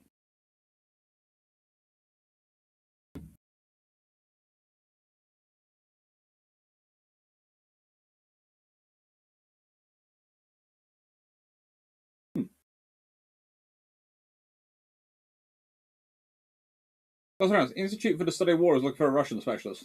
I know a few. 85. Hi, Doc. Where would you start if you were having to build a navy from scratch, starting in the 1900s? And have enough brewer wine. Thank you. Where would I start? If I was starting with anything, I would start with building the infrastructure. Because that would decide what navy I was getting. Then I'd build some cruiser designs to test out the infrastructure. And then I would start building some dreadnoughts. And some destroyers. And I'd work out from the cruisers outwards. That makes sense. Submarines I would start building after I built the destroyers, because submarines are the sort of things you want to be really, really good at your welding before you really start building a submarine that's going to be a pressure hull. Sorry, that help. How that doesn't help? Well, so it's carbonated. As a lot of carbonated drinks, I think I'd try. You will enjoy it, Strider. Look, it is a carbonated drink. It is lovely, but it's impossible really to describe. It's a whole different version of flavor and taste.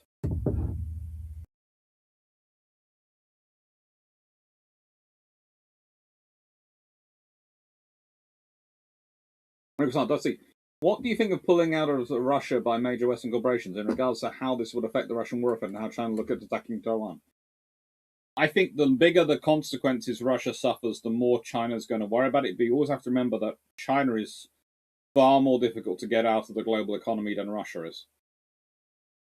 Russia is problematic, but it's not as wedded into the global economy as China is by a long way. Were the Admiral class always intended to have 15-inch guns, and not just because of misread intel? Yes.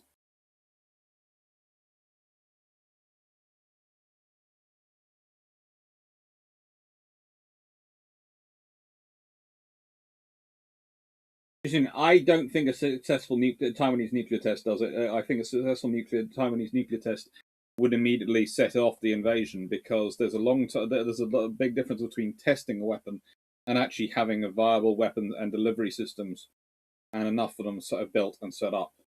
And basically, you would be setting down watching. That would be the clock of how long do you think that's available, and that would be your timetable for invasion to get there before they were available.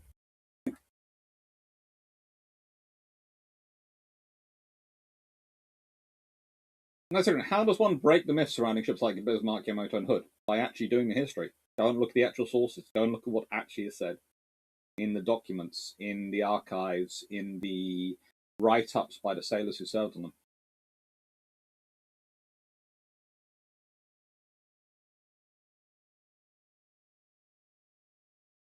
John, look, I agree the ambition to take the island remains and won't go away, but what's going on now, is it likely to cause re-evaluation, delays that cannot seal iron the island will need to overlord it? It depends. Honestly, it depends on two things. It depends on how capable they think Taiwan is and how much they are basing this on Russia's failure rather than their own. Because you have to remember there are two ways to perceive the Ukraine issue, the Ukraine war and the sort of war. The Ukrainians are winning it by not losing, or the Russians are mucking it up. If the Chinese perceive that the reason the war it's going as it is because the Russians are mucking it up, they might well say, "Well, we wouldn't muck it up because we're better." In which case, I would also be worried about them maybe trying to go for a trial run somewhere else. Let's put it this way: small island, not Taiwan, and see how things go to test out the systems.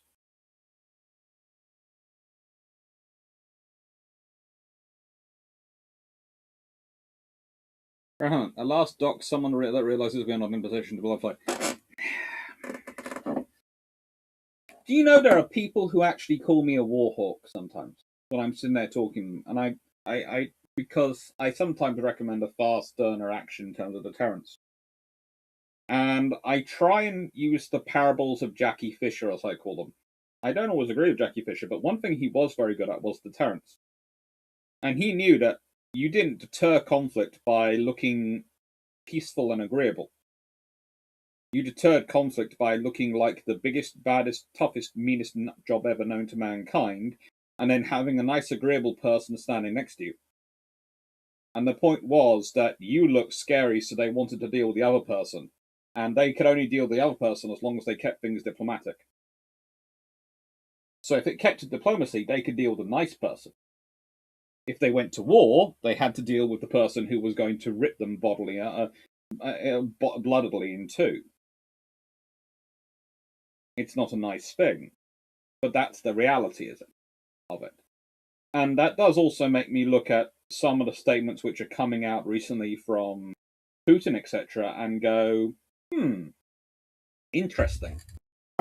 Is he making this statement because he actually is thinking like that, or is he making this statement because he wants to look as scary as possible to make people keep talking to him because he doesn't want to actually fight it?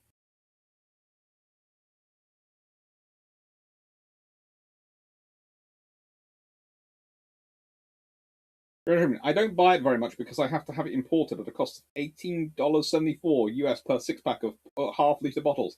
Ouch! Irn-Bru, if you're watching this, start delivering more to America. You've got a market out there.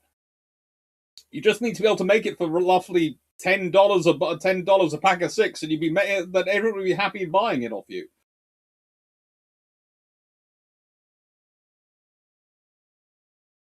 Come on, Doc, did you hear today one of the Western leaders called the war in Ukraine a war of Putin choice? Yeah, and it is. But that's the point. A war of choice. You are right. Wars have always been, though, a war of choice. This is the point I've been making, though, is that the war of choice doctrine that most of the NATO leaders subscribed to for the last 30-odd years was that wars would only be when they chose them to happen, which is a very Eurocentric, egocentric way to look at the world, because it means that you are denying the rest of the world its own agency and its own ability to act when it wants to. And that's the trouble. Wars will be chosen, yes, but by the other side. There's a boxer. If the Iron had been allowed to sell their dreadnoughts after the treaties, who do you think would buy what? And what could the Swedes do with a pair of Iron Dukes and a Tiger bought heavily discounted? Oh, good lord! If the Swedes got a pair of Iron Dukes and Tiger discounted, that'd be quite scary. The RN probably would have been happy to sell them, but who would have bought them is an interesting thing, because if you consider the RN wouldn't be allowed to sell them to Commonwealth members. South America was out of its building race at this point. Japan's limited by treaty, so who's there to buy them? China, Sweden, possibly. Turkey, possibly. There aren't that many powers around the world who have the money or the bankroll or the infrastructure to support these ships. So it becomes a very limited amount. It could be kind of interesting, though. Norway could possibly buy some. But again, that would be kind of interesting. Interesting. Norway might have bought some of the Iron Dukes. Possibly, if they aren't be allowed to sell their dreadnoughts and build entirely a new fleet, then there would have been a battle over the 15. There would have been a very, very big battle by the Swedes and the Norwegians, probably over the 15-inch ships. Renown and Repulse would have been a really good price point, because it'd been a 15-inch ship, but without the need to support a Queen Elizabeth style ship.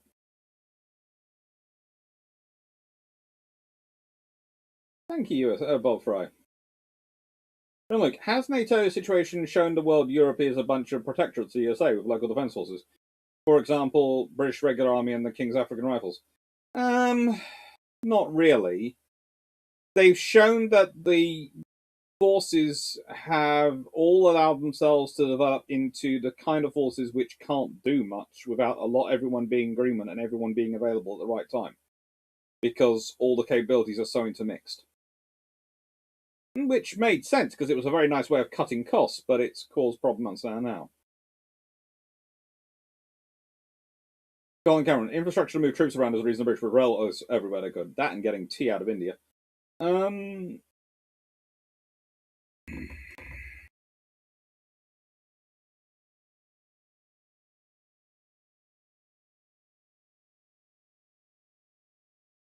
Strong quickly.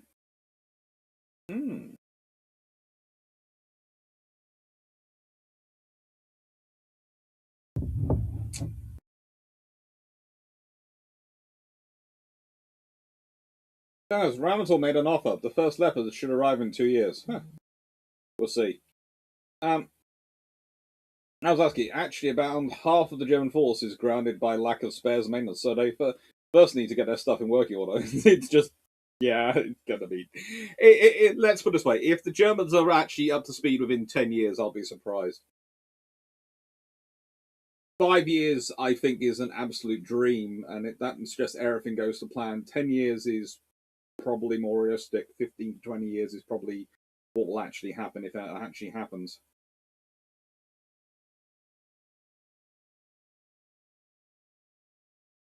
The only army in Europe which is actually on the European mainland, which is pound for pound capable of deploying itself and fighting itself, is the Polish army. And I'm at day. Managed to get a silver-plated tank card made from the metal HMS Tiger 1930. I checked the provenance. When the production of such curiosities common when the ship was being scrapped, yes, they were, especially made out of the wooden parts of the ship. Jack Ray, NATO would have trouble doing logistics to Germany, from what I've heard.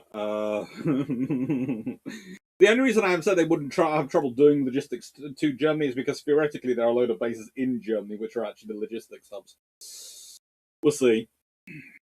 It's why it is a joke that Russia says it's under threat by NATO, considering NATO has only weakened. Got more short. It is nominally weaker. It's theoretically nominally stayed the same, but it's grown in numbers of members. So yeah. That's how it's kept its numbers up. John Grady, for everyone, with this building up of NATO, do you think this will cause a major war effort expansion of the defense industry building? So, like, Detroit becomes Arsenal democracy again? Nope. That would have to take a massive construction. Everything will be based on building their own internal industries. If they can, they will build it internally. Anok, forces have been holed out for years. US has been carrying far more of half the effort and providing logistics for NATO nations' troop deployments. True, you only have to consider it. Here is a stat which scares the life out of me, but we're talking about the other week on Belch Pumps. The Royal Fleet Auxiliary has more tonnage and more ships than the rest of Europe in terms of its auxiliary, in terms of its supporter ships. And I do not consider the RFA to have enough ships, especially not available.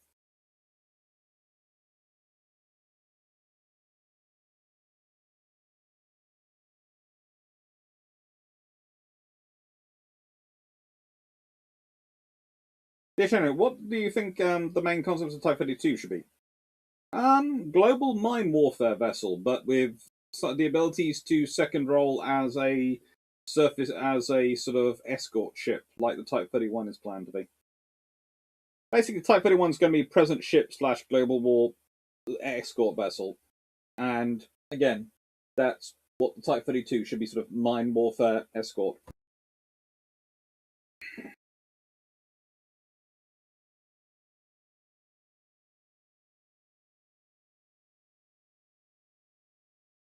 Yeah, we've also. Does NATO have a war plan to put NATO tanks in Moscow, St. Petersburg, and Volgograd? No, it doesn't. Oh, they might have a plan somewhere which was drawn up in 1950s, but I doubt it was to have been updated since then. I doubt they had the logistical plans to actually manage to get tanks more further than Warsaw.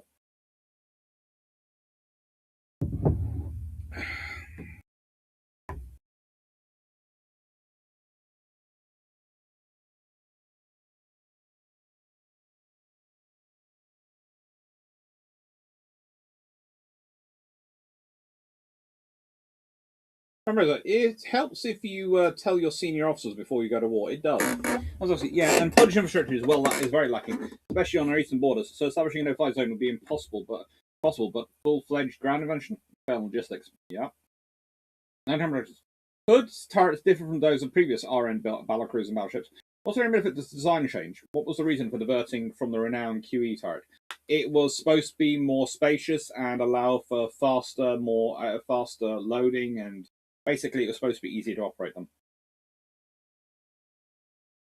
And I think also they were actually at one point considering the treble turrets, but they didn't go there. I think, what was the propaganda surrounding the Yamato, and is the US guilty of overhyping it? Oh, the US is guilty of overhyping it, but there wasn't really enough propaganda surrounding the Yamato. As I've been over before, one of the things the Japanese could have done to actually put off the Second World War is actually push back and actually admit they had Yamato and Musashi. It would be one of those things. If they'd announced that, oh, look, we have these MiG 18-inch gun battleships, the US Navy would have been forced to withdraw. Probably they've had to withdraw the Pacific Fleet back from Pearl Harbor because they just wouldn't have had anything that would match it, and the press would have been all over Roosevelt. He wouldn't have wanted to promote war with that, which could have had an interesting impact on the overall war effort, because the longer the war goes on in the Mediterranean, Europe, especially with the supplies the British were getting by 1941 from America and through Lend-Lease, etc., the more likely it is that the Italian fleet has been humbled down, especially if the British aren't having supply of fleet in the Far East, and the British end up building up a fleet out there, but also the British will end up building ships. So that will delay the war in the Pacific by about 2 years, I think, from starting. So it probably still would have overlapped with the rest of World War II, but could have been delayed for a bit. And I do realise the Japanese start the war by attacking Pearl Harbor, but if the American fleet's been forced back from Pearl Harbor, then that changes the scenario for the Japanese, because suddenly the Americans will have less influence over the Far East and what's going on, and they can probably start using their influence with probably try and force to get oil out of the Dutch.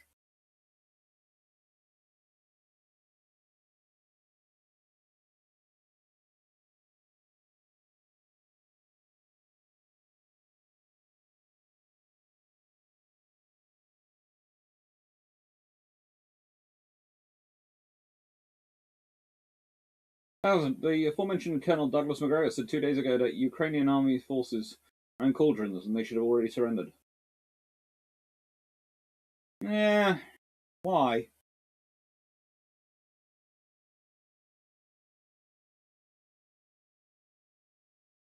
The thing is, you're just going, well, we're surrounded, so we need to surrender. Why? We have control of our city. We have control of an urban warfare environment. Come in and get us. That's what the Ukrainian army is doing. And the Russians will lose a lot of troops coming in and getting them. And the Ukrainian position is entirely to wear the Russians down. So, yeah, they're not going anywhere. It's just, it's not nice. It's not how we fight wars, maybe, these days. But there again, I'd love to turn around to him and say, well, yes, the Russians are now in, let's say, California, and they've surrounded the cities. Do the troops surrender? Do you tell your troops to surrender? And actually, that's quite a similar scenario, because if you consider, well, especially if it was in Texas. Oh, good lord, if it was in Texas. I just had a vision of some of the famous people who I know who live in Texas who have large amounts of guns. Yeah, that would not be good. Surrounding a Texas city would not be a good scenario for anyone. Surrounding a British city would make it look like a World War version of Home Alone.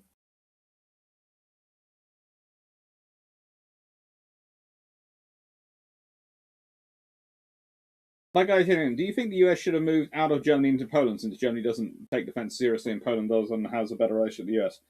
I think that would be incredibly expensive. Divi pacem parabellum. Those who seek peace shall first prepare for war. Thank you, Jack Ray. Would anything change if the US kept a heavy armor division or two in Europe? Not really, because where are they? How are they going to get that? Okay, you've got the railway effort. You can probably move them to Poland. Yay! Where else can they go from there? It's not the armor division. It's a lot of equipment. And again, the British could have kept an armor division out there. Could have been a joint NATO armored corps, a German division, a British division, an American division. That'd been lovely. When's it going to be used? Who's in command of it? How and what structures does it get used?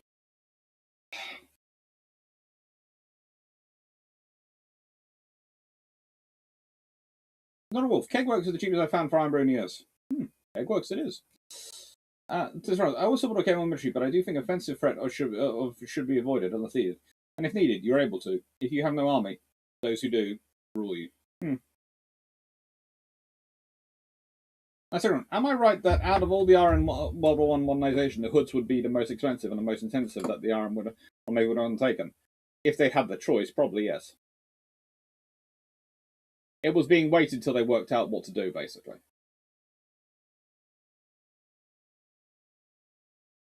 Tremek, it turns out a lot of nations were unhappy with the status quo that they know history will represent. Yep.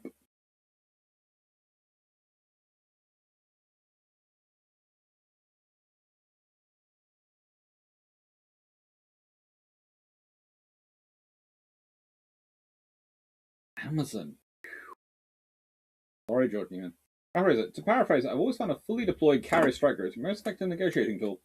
It does tend to have a focused mind. What would you say is the lesson the world has refused to learn from either World War?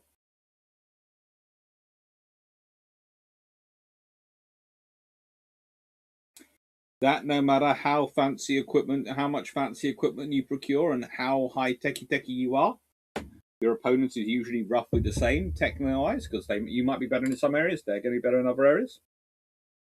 And in the end, you usually need mass. And reserve formations are actually useful.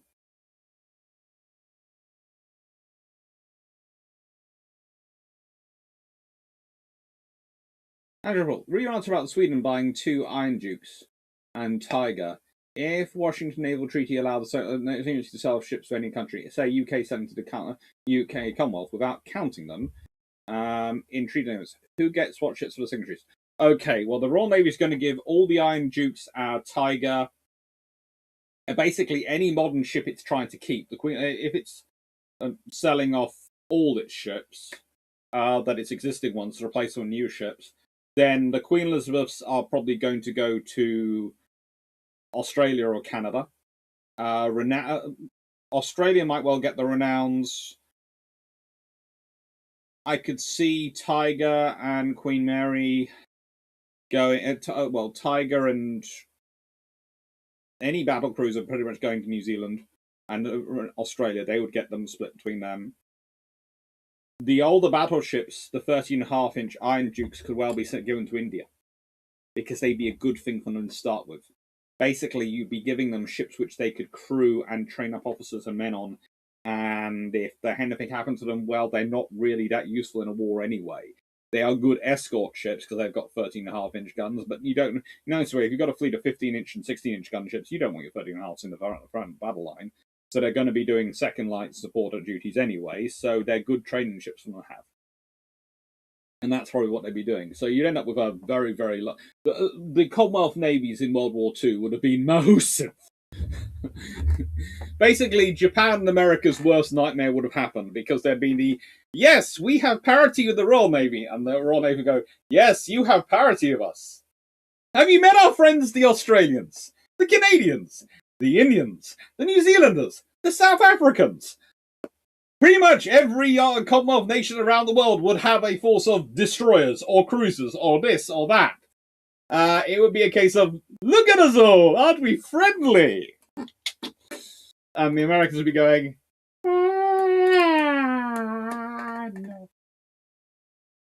no. The World War II in the Mediterranean would have turned into how many battleships can the Royal Navy shove down the Italian Navy's throat before the Italian Navy has a panic attack?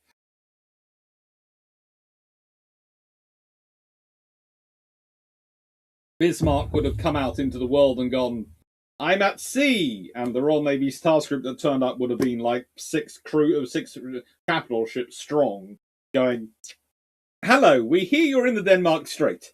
Please meet all our friends. I'd rather not be here. It just would have been, it would have made a mockery of the entire treaty system. It would have been lovely. I'd love it. There would have been nothing sold to anyone other than Commonwealth nations. Basically, the British would have been running a defence racket. Every empire, dominion, Commonwealth nation, whatever it's going by, depending on time transition, would be buying ships.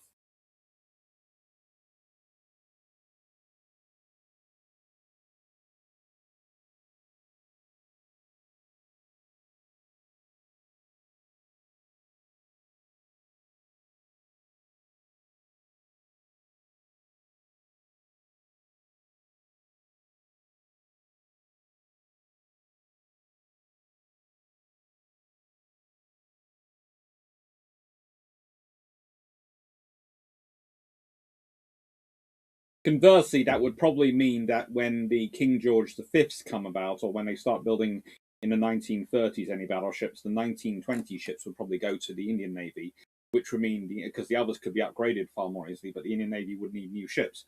So the Indian Navy probably would end up with the 1920 ships by the time World War II happened and would be on the front line. So it probably would be the Indian Navy and the Royal Navy which would be beating up the Italians in the Mediterranean, along with while the Australians and New Zealanders were watching the Japanese going,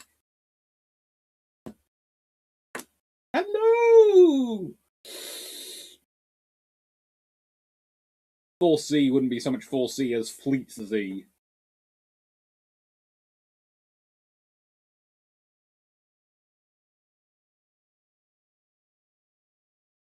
That's right. If the Hood is hunting Japanese commerce, what did the IJN have that could stop her?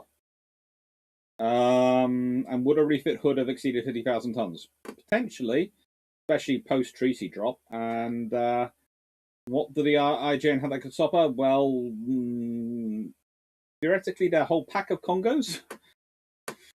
Basically, you first have to catch Hood. Once you catch her, then you can start talking about how you stop her. So probably you're sending out a carrier group. But going on, do you think members of NATO should be kicked out of NATO if they don't maintain their 2% military spending commitment? No, but I think they should be heavily pressured doing it. I don't like kicking people out of an alliance, which is a defensive alliance, because it doesn't have members. They're kind of useful.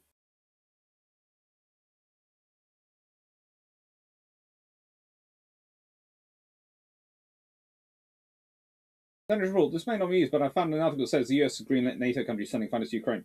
Yeah, I think basically the plan is the US is opening up the boneyard and sending out pretty much F-16s and F-18s to fill up the squadron numbers of NATO countries which have Russian fighters in their inventory so they can send their Russian fighters to Ukraine, which can support them.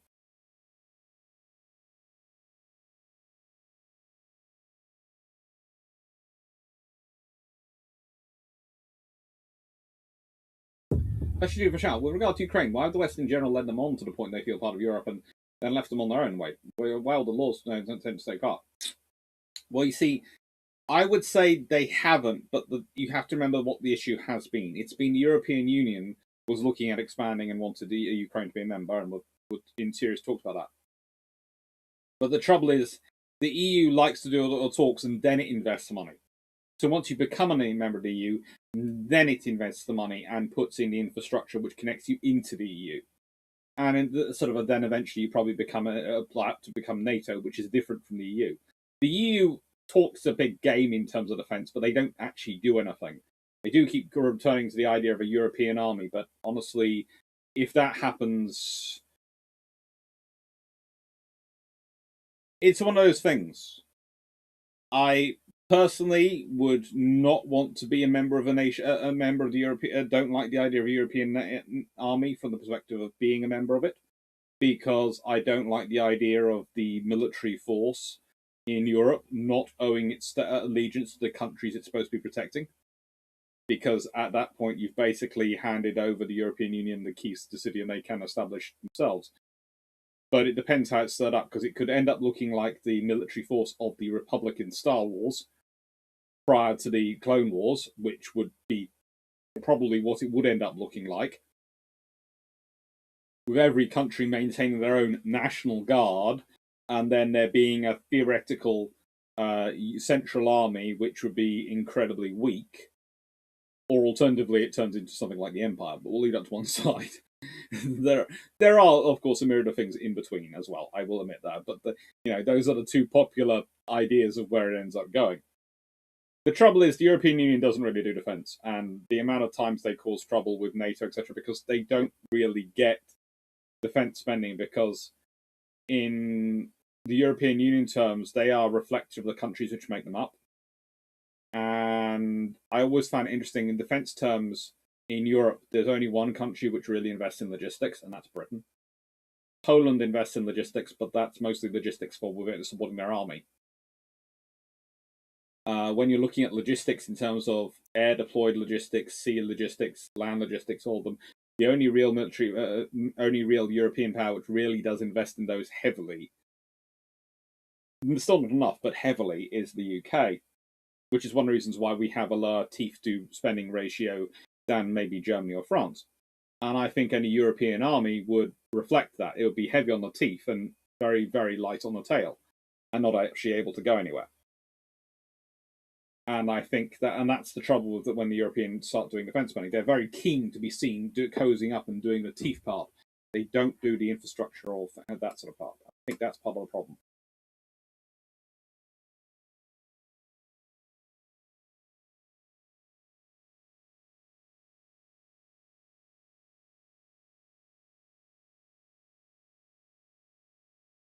I was asking, not quite. We had lots of troubles drawing troops to the border for the migration crisis, like Russian-level efficiencies in individual and equipment and accommodation.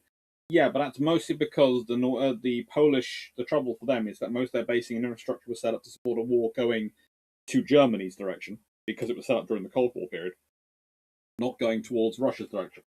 And they are going to have to start a multi-year program of actually building that up.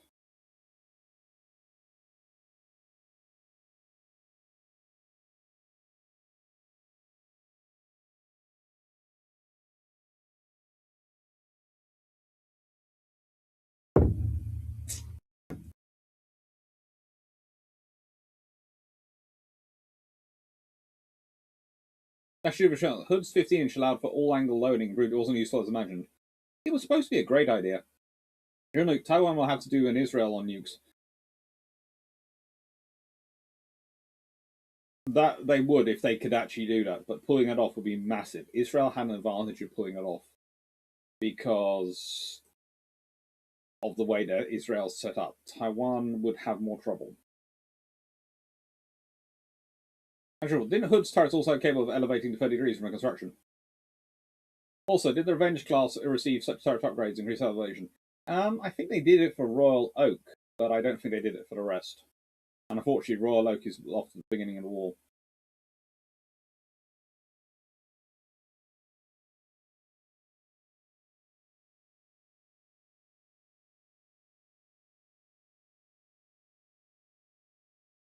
Mm-hmm.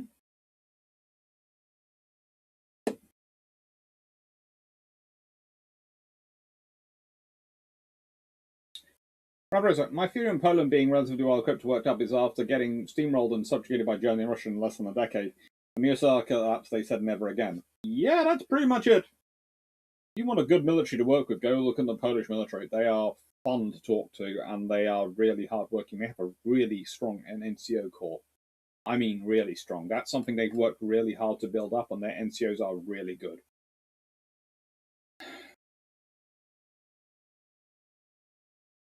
That's what to say. If renowned patrols had been built with treble 13.5-inch guns, would they have affected them? Would that have affected their treatise in their life? Yes. Honestly, that means they would probably have been got rid of earlier. Might have been upgraded to triple 14-inch guns. That might have then affected the design.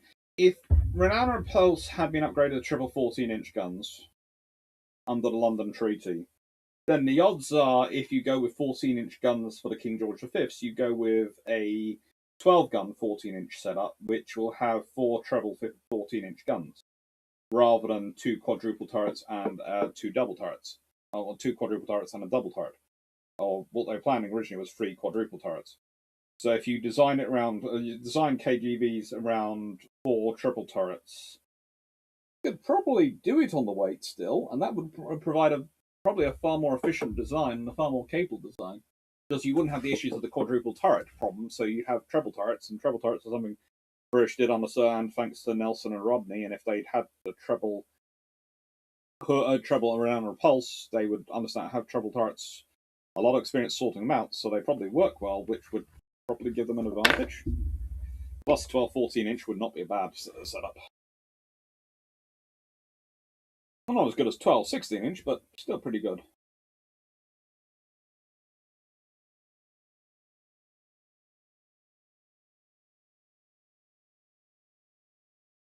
Mm-hmm.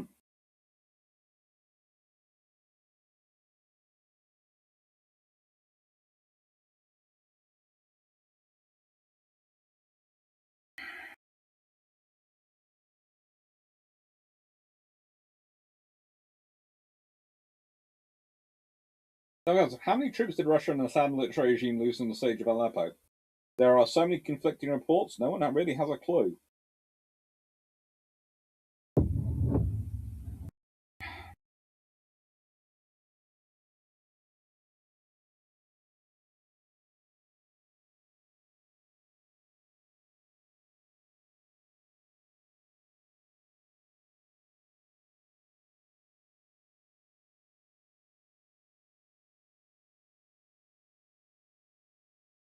No, if you're building our merchant cruisers, do you have a cruiser problem? Yes, you have a shortage.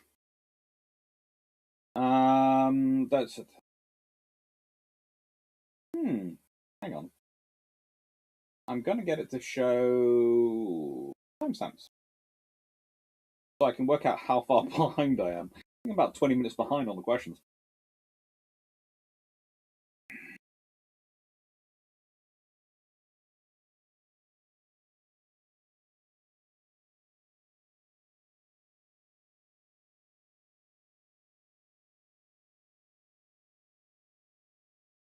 Not Wolf. Oh, good lord! I'm now imagining Home Alone on a citywide scale. Yes, this is why you died.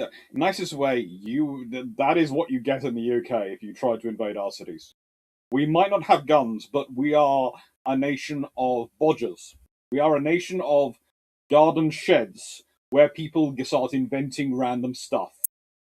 There is a large number of people like Clarke and to an extent myself in the UK who will come up with ideas.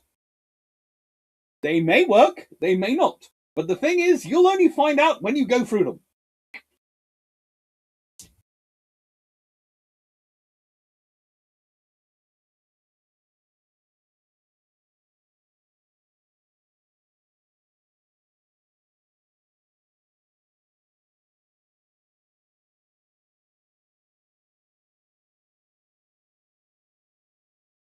Sheesh, not a wolf. That's expensive then. Remember, Doc, as you know, when we were out there, we weren't having to go to Ukraine. Just stop and push them back from where they were as such. As you say, going as far as Poland would have sufficed. Pretty much. That's right. Why didn't the Canadians buy the Type 81 tribals? They were building their own ships.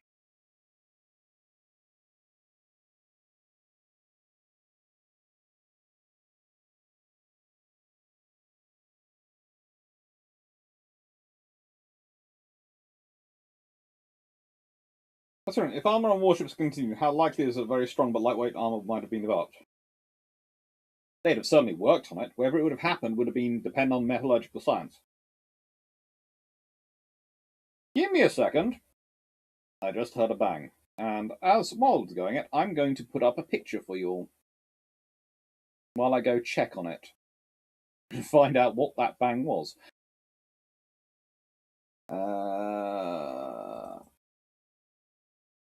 No, that's the forward class. All 4 main battery. Yep.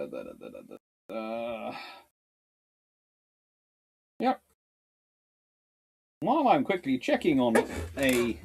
Well, I just call it the Foxy Research Assistant. I'm fairly sure it's a Vixen. I'll be back in a second. Foxy Research Assistant, what have you done now? What have you done, Foxy?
I'm going to have to set up a ring camera and connect it into XSplit somehow. That's the only way I can think of solving this one, because you would not believe that fox. Yep. Okay. So I just found the fox out there, and it was there's a garden bench just that way, right? Just there. And it was on its back. Okay, it had obviously fallen over. And the fox sort of sitting down next to it going, "Wasn't me, I'm innocent, I'm innocent." And I'm looking at her going, "You knocked the bench over, didn't you? There's no wind. Nothing else happening tonight. It's only you." I don't know. Foxes.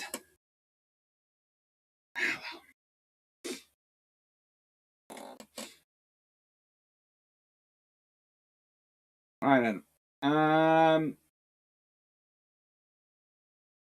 So Thompson, would Russia be thinking twice if Canada had a better Navy and Arctic force to keep an eye on things? Probably. Well, let's put it this way. It'll be another thing on the table of calculations for them. You calculate what is your likely risk, and then you decide whether an operation is worth it. So anything that raises your likely risk will affect your calculations on whether an operation is worth it. So it's not a case of forcing them to think twice, but it's a case of at what point does the likely risk outweigh the potential reward. New Act Bill 472. The naval treaties all had clauses against building fortifications of some colonial holdings, which stopped people using old battleship guns, make rower guns, and building coastal railways. That did have an impact, but not really much as one as you'd think it would have done. The British could have built a coastal railway round India if they wanted to. There are all sorts of reasons they use for justifying not doing it, but basically it was a load of colonial administrators didn't make a decision which would have been sensible for Indian infrastructure, which is why you'd end up having the trouble you do in World War II, but leave that on one side. I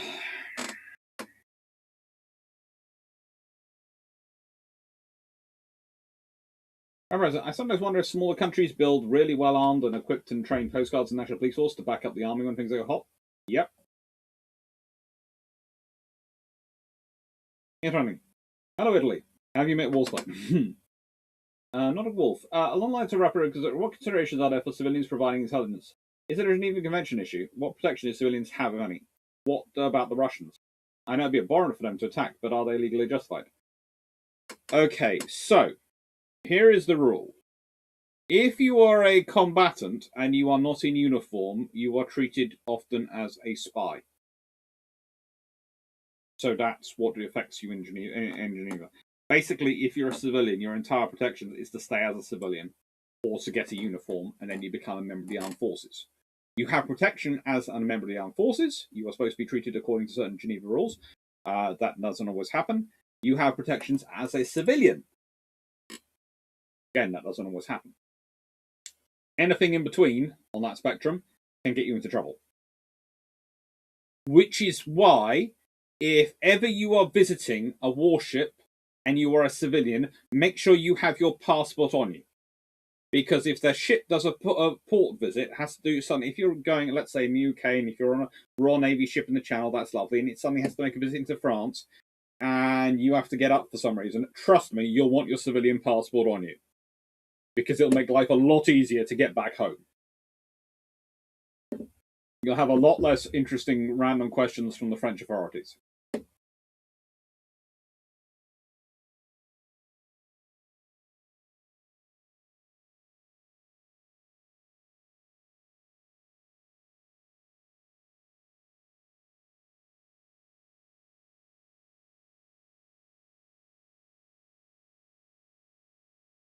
Well, friend, the Ukrainian Navy lost the patrol boat Slavansk to a rocket attack. Originally, US Coast Guard Iron-class cutter. Yeah.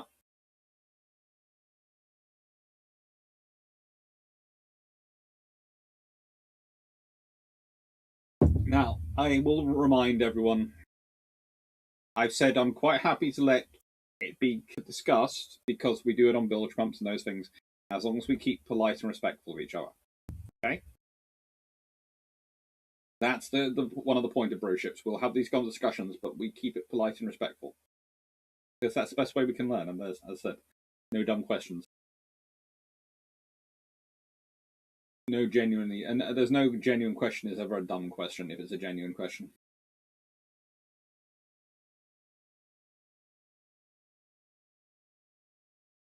Well, they would have called it the Windsor Accords or something too if they'd spread it across, as you suggest, Stafford Thompson, if they had been allowed to give it around the Commonwealth. That was the whole American fear about it, as I've been into on the treaties many times. The Americans have a complete paranoia over the British giving their ships to the Commonwealth and just having a huge navy.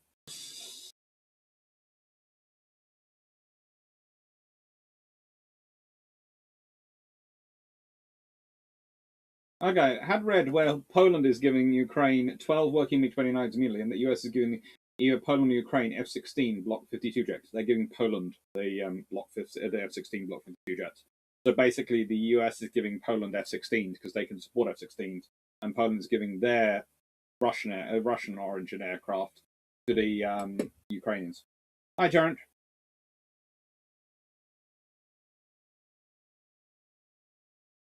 Jarrett, a quick question. Did the Royal Navy have any engagements in the Russian Civil War? Tons. There's whole battles, there's whole ships lost, and whole fighting going on, supporting the White Russians and the various other forces. Would you call it underhand to design a super advanced paper design, then use them to kill off actual capital ships, and then get two modern ships while keeping something that is better than anything anyone had? It's not underhand, it's pragmatic. Can look underhand, but it's called realpolitik of naval procurement.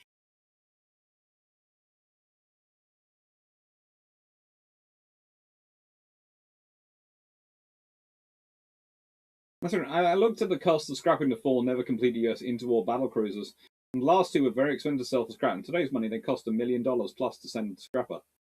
I know that I discussed this earlier, and we think it was because so many ships were being broken up for scrap that the market was flooded with scrap metal. Yeah.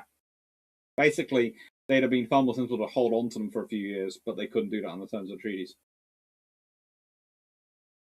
Lucky, do you think the French Strasbourg class would have been better off with 13.4-inch guns over the 13-inch guns it was equipped with? The trouble is the 13-inch guns were what they could actually build, and they actually had a viable working gun for at the time. So yes, it would have been better off with anything. In fact, honestly, this is going to sound terrible because I never say this, but I think they'd have been more sensible to have gone to the British and gone, can we buy some 14-inch guns off Vickers? Than going. I know why they kept with the 13-inch for their national pride, etc. But honestly, if they could have got the 14-inch off Vickers, they would have had a very powerful ship on their hands. And it wouldn't have required much more designing to take the 14-inch over to 13.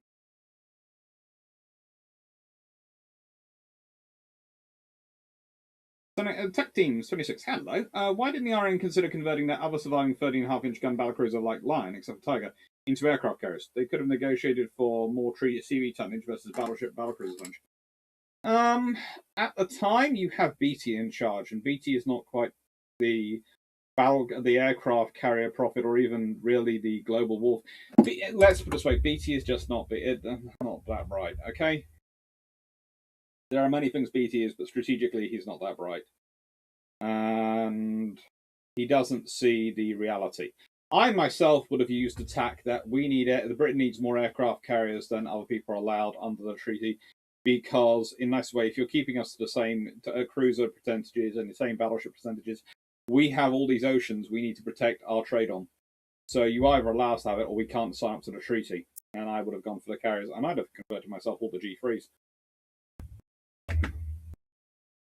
G3s, admirals, every large hull I could have got hand, but there again, that's with hindsight, isn't it? Rosa, read any good books lately? Actually, I have two sitting up here, which I'm going to talk about at some point. I do have two. And I have another one called Schnellboot coming, which is supposed to be very good when it gets here. I'll look forward to reading it when it gets here. I'll talk about these two books in a second. Jim, sounds like the Battle of Dirty Mark Street should be a prequel to Battle of Sarriga Strait. Possibly.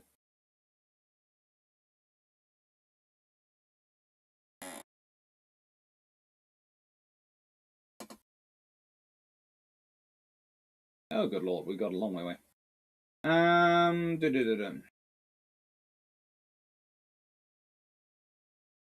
If Hood was at the standard that let's say Malay and Bahrain were in the war at War's outbreak, so modernised to the early 30s pre-Queen Anne's Mansion style rebuild standard, with new engines or at least reconditioned ones, how long could she have lasted more without a full-blown rebuild?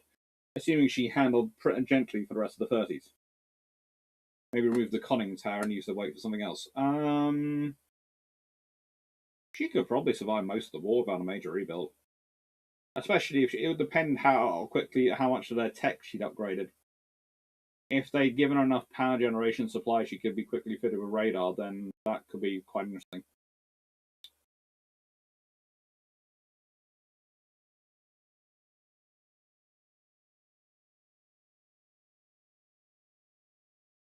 Central, the EU can formalise an army that is enforced with minimum spending, like NATO, on equipment, all countries' mutual defence. Yeah.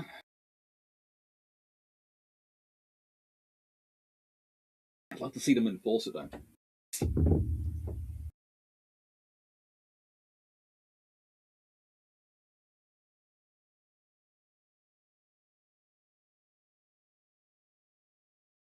Tech Team 26. Following up, CVs based on surplus Lion class battlecruisers would be superior to HS Hermes and Eagle, certainly. Yep. It's a 3.5 hour. So, did the US have a problem with getting triple turrets to work? Not really, but it all takes time.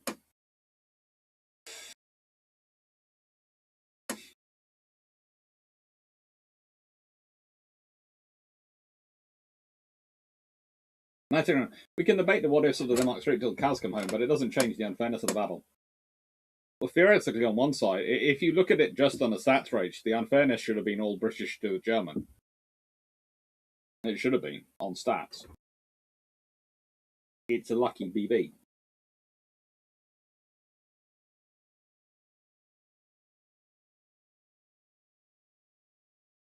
Press around. With the benefit of hindsight, would you have finished that last 2 hour hulls as support ships for amphibious operations? artillery, medical, command and control. Drop X-Tart. Honestly, the benefit of hindsight, I would have, but I would have fitted out them with extensive aviation facilities at the rear as well as command facilities, because those could have been turned into very nice helicopter ships, and would have been pretty darn useful.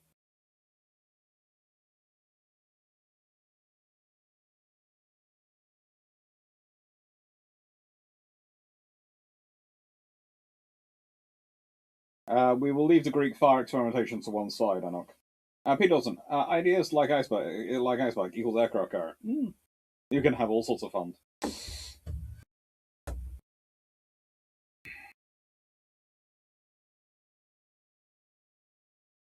Has the fox made her weekly appearance? Okay, I am starting to think that this fox does it on purpose to say hello to me in the evening on a Sunday. I'm not sure why she does it, but she does. How would you go about dealing with a serious crisis? You have the benefits of hindsight. Depends who I am. If I'm Anthony Eden and I have an idea of how it's going to work out, then I have to make a choice of whether to not do it at all, or to do it with sufficient to actually build up even more force and do it with sufficient force that I can get it over and done with quickly, and make sure I can target NASA and take him out. And that's the thing. If I'm being cold and brutal, that's what I do. If I'm being probably thinking longer term, then I set it up so the French go do it, and then I step in instead of the Americans and stop the French. And that's me being cynical. But do that, and then it's basically, to an extent, embarrass the Americans, embarrass the Soviet Union, made us very friendly with the Egyptians because we're the ones who just stopped the nasty French and Israelis from attacking them and hurting them. And yeah. But that's me being very, very cynical. If I'm the Americans, I have to decide whether it's in my interest to them to do it or not. What I'm going to do. At the moment, I think the Americans knew exactly what was going to happen. But I think the Americans, if it had gone well, and if NASA had toppled, the Americans have been happy to be let it happen. As it failed, the Americans stepped in to try and stop it getting worse for them. If I was the Egyptians, call up the reserves and disperse them into the city so that it makes them difficult for them to be targeted by air attack.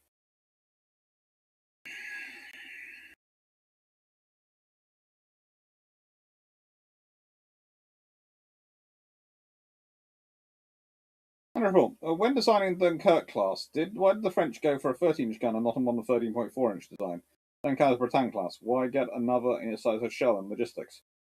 It's also left the French with the owner as the only power to have a different caliber of gun for every Dreadnought class they'd ever had in service. They're the French. They're the French. They don't always make. They sometimes make decisions of politics that aren't anything to logistics. Fox must be scoping out your broadcast shed, thinking, that makes nice sense. How do I get the nine inside out?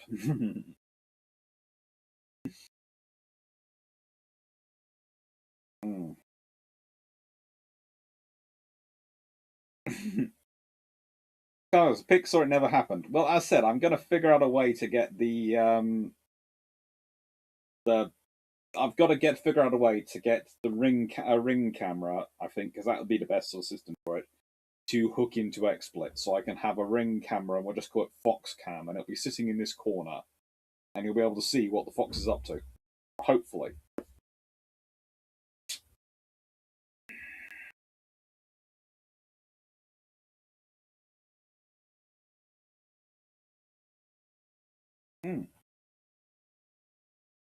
No worries, Anat. I'm happy to answer it. Right. Do you feed and water the fox yet? Do you give it dog treats? Not that I would disagree. I'm worried about other people in this area maybe poisoning foxes, so I'm quite careful about what we do. However, we have designed things like the pond, etc., in our garden to be wildlife friendly. So we have a ground level pond in our garden which is very much wildlife friendly, and which I have the easy ability to top up. So yeah, we have that, and that's for foxes, etc. We don't feed them per se. We just make sure there are things there available for them that they can use, that they can take advantage of.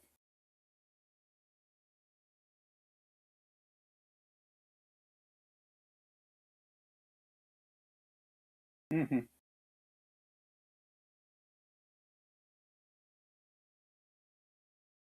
That doesn't. Okay, now you must tell the story behind that passport warning. Oh, I was lucky. I had my passport.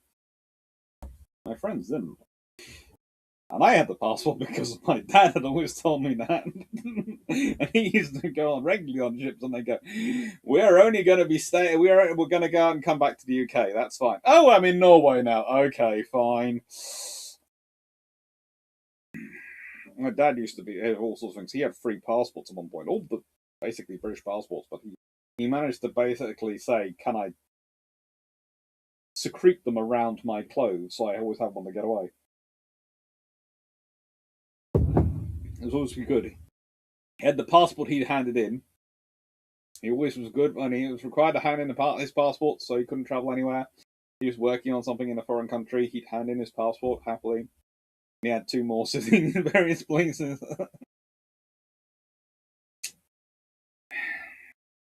One he posted himself out there, and one it posted it back as well. So it arrived through the postal service.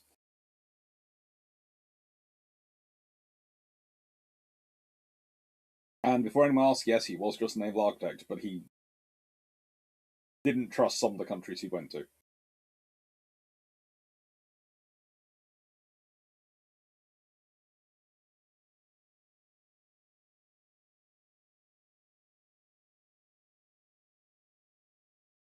Oh, well, frankly, that's one of the things I love about your lives in Discord. It's so refreshing to come and have genuine discussions and question and answers. Other places are just plain toxic. I have to say that's mostly thanks to the love of the admins, Stafford and Sean doing the work this evening. They helped me massively in stopping toxicity. And it's basically a case of be respectful. You will have different views. We will all have different views, and that's encouraged. That's good. The one thing I hate most in this world is when I have dealing with groupthink, and everyone gives me the same stock answer back, and I go, "Well, fine, but why is your reason behind that answer?" And I go, "They don't understand the reason." The whole point of the best way of avoiding groupthink and avoiding these things is to actually have open discussions and work out what the reason is. You still might disagree on the answer, but if you understand the reasoning behind why someone else has got to a different answer than you, that else A helps you better understand your answer, and B helps you better understand what the other options are and why the thinking is going on. And anything that improves your understanding and thinking is a good thing. You know, there's the old saying, those who study history are doomed to watch those who don't study history repeated. Well,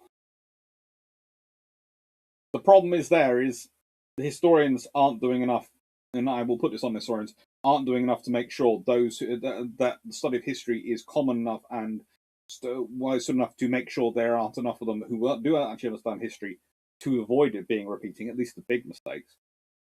And secondly, the real thing that you learn when studying history isn't the history. It's the way of thinking. It's the approach. It's the analytical and capability of doing research and to marshal and pull together information and produce an argument on a coherent thought structure. And that's the real skills you learn with a history degree. And that's why a history degree is quite so useful. And it's why I always tell students, if they're not sure what to do a history degree, because that gives you skills that you can take into pretty much any career and will be useful. The thing is, with a history degree, with those sort of analytical skills, those will help you. If you're mathematically inclined, do an engineering degree. If you're not mathematically inclined, do a history degree. They'll set you up. And you have to go and think things through. You have to listen to other people's point of view. You might not like them. You might not like what they're saying. But there's a difference. If all they're doing is hurling insults at you, then it's no point really listening to them. But if they're actually arguing coherently and logically, and they're giving you information and sources and backing up what they're saying, it's worthwhile listening to them. Because that's a reasoned debate. And a reasoned debate is what produces the best results in the end.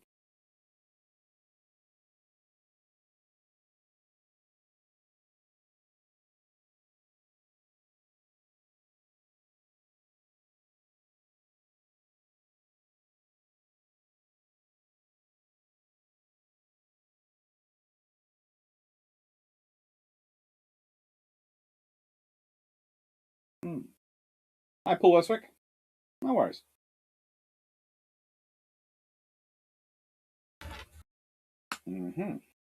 Oh, hello. Message.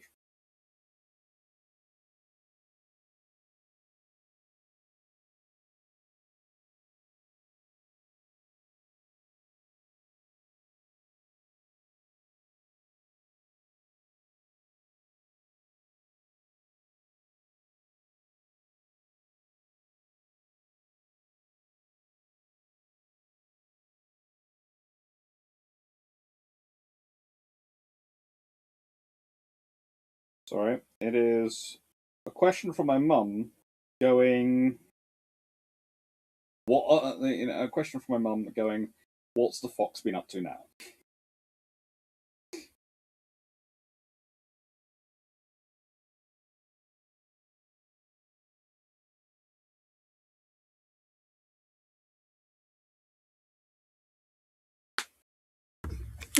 My mum thinks the fox is auditioning to become the third fluffy research assistant of the family. That's what my mum thinks.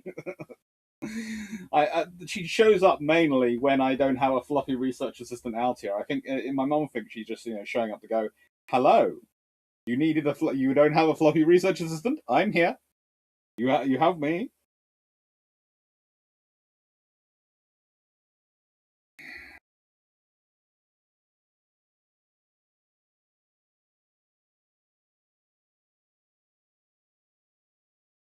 Bandholm, now that Britain and Denmark have made a new defence agreement, what do you hope will result in regards to navies of both nations? I hope they both manage to get a bit bigger. I think if we can work together, I think especially Denmark might like to get the Sea Scepter. And if we can get Stanflex, that's what I'd really like the British to start putting into Type 31 and Type 32 design. I'd like Stanflex because it would make those designs very, very flexible. If you get a Sea Scepter mounted on Stanflex, that'd be very helpful. Nice agreement. If the Iron converted the Free Courageous Tiger 2 Lions into carriers, how would that affect future carriers like Ark and Nostra family? Well, it would give the Iron a lot of converted carriers. If they have increased tonnage so they could still build the Ark Royal and the Illustris family, they'd be very happy, but that would give them 6 rather quite large carriers. That'd be quite a capable force. Quite capable of fast carriers as well, so it would probably change the developments, because the Iron would have far more Fleet Air Arm aircraft from earlier on, which would possibly mean that the Fleet Air Arm gets staved off to the Royal Navy earlier. So maybe 1929, 1930 time rather than 1939. And that could have a big impact on the development of naval aircraft in the Royal Navy, because it would mean that you would have the Royal Navy being in charge of its aircraft procurement from about 1931, 1932, which would mean they'd have gone for an entire generation, perhaps 2 of aircraft, by the time you get to World War II, of Royal Navy procured aircraft, which would be different from the Air Ministry procured aircraft. Or rather, the Royal Navy procuring through the Fleet Air Arm aircraft. Naval, why does the Candy class cruiser HMS Suffolk have a cut down stern? To reduce weight. Literally to keep out displacement now.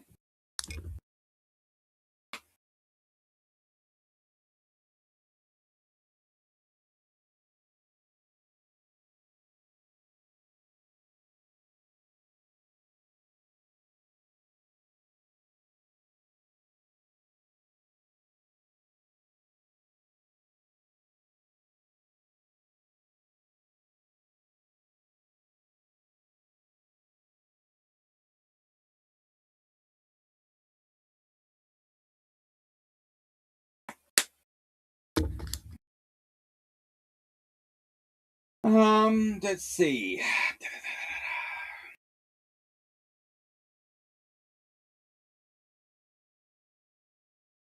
How much would the United States be if the USS United States got sunk? Tremendously. There's the whole reason the Deutschland is returned home to Germany and renamed in World War II. Countries do not like ships of their name being sunk. That's why Britain is always reluctant to have an HMS England, HMS Scotland, HMS Wales, and HMS Ireland. They're also very reluctant to have an HMS Great Britain. they usually use names which are things like Royal Oak, etc., which are nice stand-ins for the royal family, etc., and the nation. They are appropriate, but they're powerful and evocative enough. But if they get sunk, no one's saying you sunk Britain. Hello, Richards. Doctor, do they have any tech deployed or countermeasures on the ships to protect them from potential threat from drone swarming technology? Well, you have machine guns and cannon. You probably have a huge amount of ECM gear. Let's be honest. The thing about ships is they have a lot more power generation, a lot more capability than a land mobile unit will. So they can have a lot of things, capabilities added on.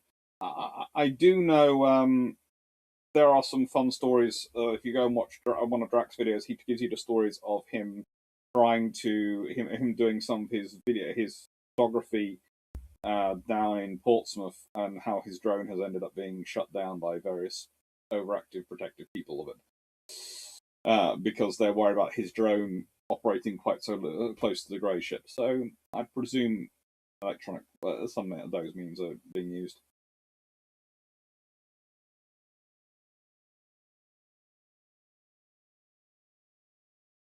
Maybe leave out a glass of sweet wine. It's a good experiment to confirm the existence of kissstones. I'll leave out some iron brew for her.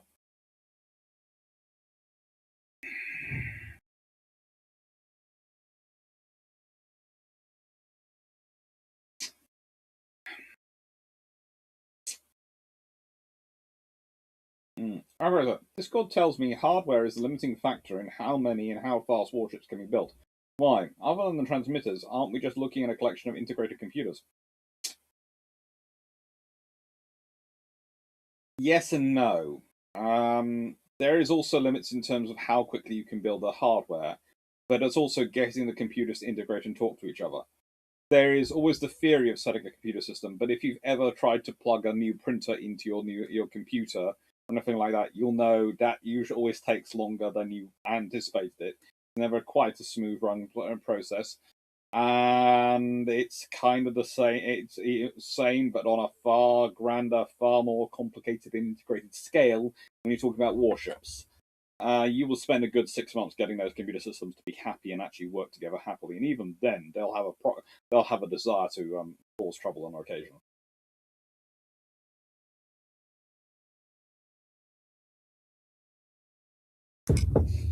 Mm-hmm.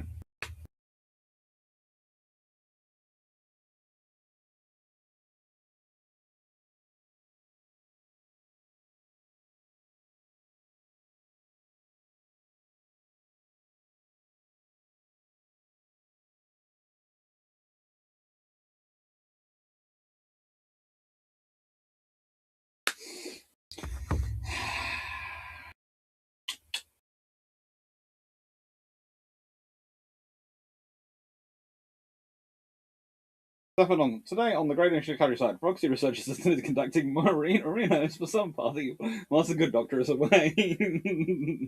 No, get me started.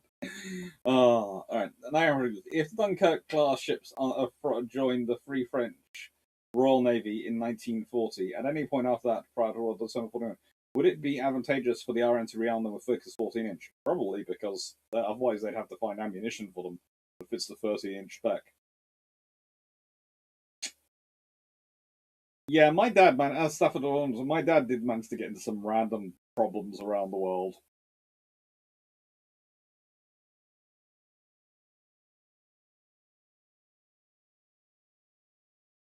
Decision 90. What is your opinion of how Russian amphibious landing in Odessa would go?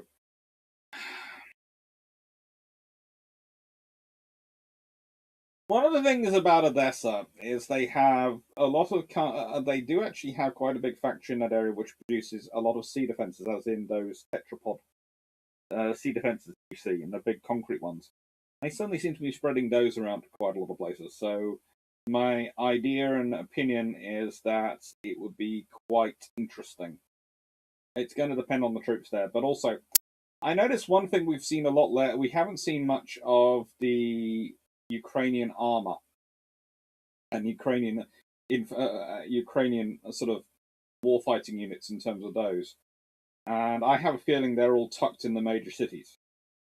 ready to stiffen the resistance. And this is what I find. I think in the case of Odessa, you would find that not just would you be fighting urban warfare, which has now had days to prepare, weeks to prepare almost, and has been digging in on a total war footing for at least 10 days, but you would also find that they've got a lot of professional, regular Ukrainian army units there as well, and I think it would be.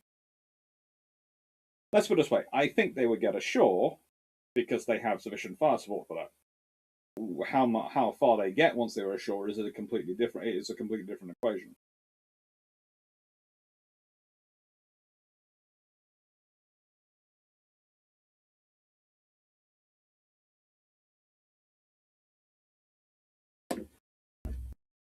I don't blame the dad. It's going full board with a lovely building in Moscow. I doubt he would ever like a experience. No, it wasn't Moscow. He did a lot of work at one point in Southeast Asia and the Middle East. And because of the contracts he was working, they like to have the passport, so you couldn't abscond with all the national data. And he understood that, but he was always quite sure some of those countries he went into, he was not quite sure how long the regime would be in place, and he wanted to be able to get out the way during any transition.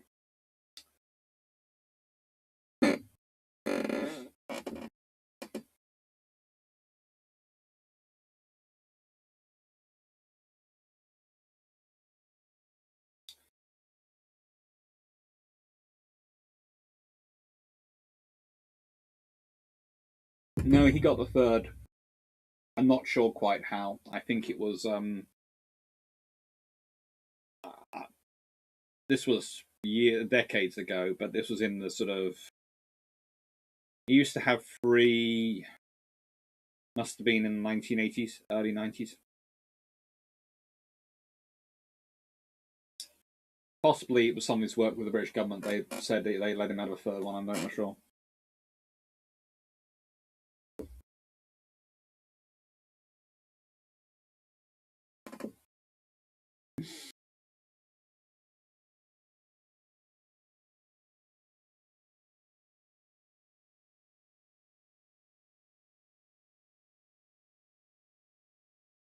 I didn't imply anything bad on the various should happen to said Fox. I just asked a question. Where I live, they will kill all the chickens and try too often a big problem. In my area, we're mostly a horse area. If we have in this sort of area for agriculture, it's Epsom, home of the Derby. It's lovely, lots of horses around. I know a lot about looking after horses. I haven't ridden one though in a long time. In fact, I would probably say if the whole idea of getting back on a horse or getting back on a bike is, it's you once done it, you always remember. I doubt that. We'll see.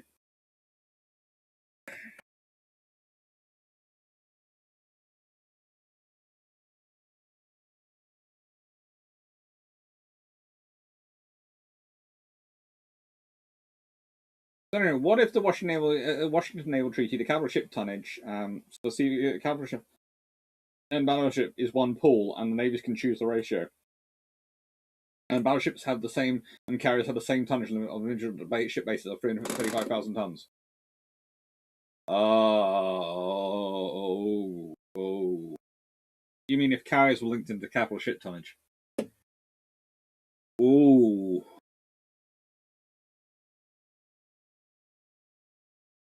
That would cause a very interesting debate. Interesting enough, I'm fairly certain the Americans would end up with less carriers. Because they are kind of late converts to the carrier party. The British could be interesting about the carrier approach, but there again, with 35,000 ton limit for carriers. I'm just imagining a 35,000 ton illustrious class or Ark Royal class. Yeah, those would be something special.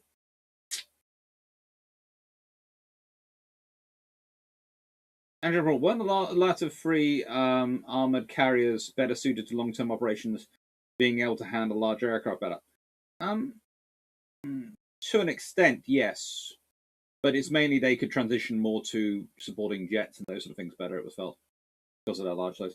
Also, the spring financial statement for the UK is on 23rd of this month. The MOD is expected to get an increased budget. Might you do a live about the statement, speculating where the money might go? I think that's more a bilge pumps thing. So we'll probably do a discussion on that in bilge pumps of where we'd like the money to go and where we expect the money to go. Probably, I'm expecting the army to try and get. His army is probably campaigning for a massive share of that because they need to fix Ajax. They need to find a solution to the Ajax gap.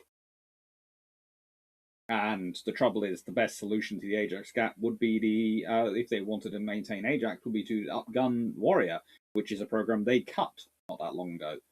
So they can probably use this current circumstance to reverse ferret on that, but I'm not sure how that's going to go.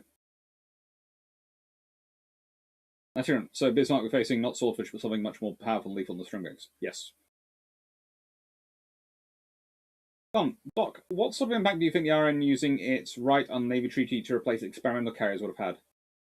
I think it would have been interesting if they had done that in the earlier started that earlier in 1930s.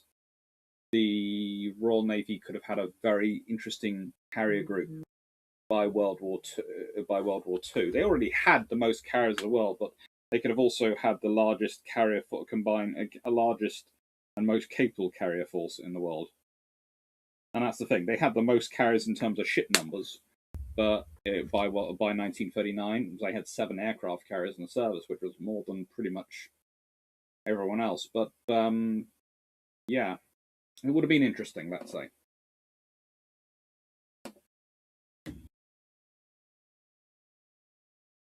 It would have probably got rid of Argus first. I would have this distinct feeling. It would have gone Argus, Hermes, Eagle. Furious. And then Courageous and Glorious. Especially if, well, let's consider the treaty terms. If we go to the treaty and I get up the Washington Naval Treaty, and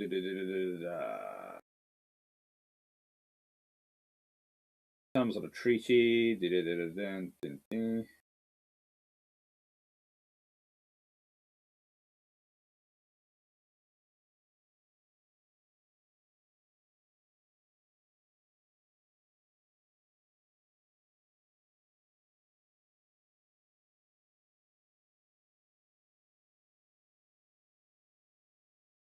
so aircraft carriers 135,000 tons.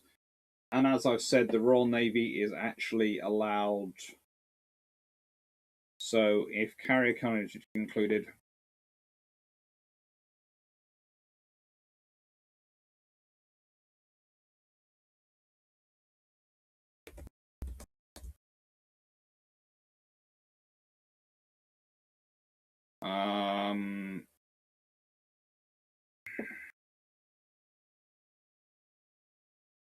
so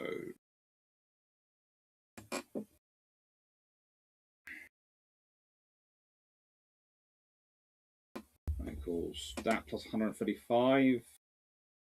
That's going to be 660,000 tons.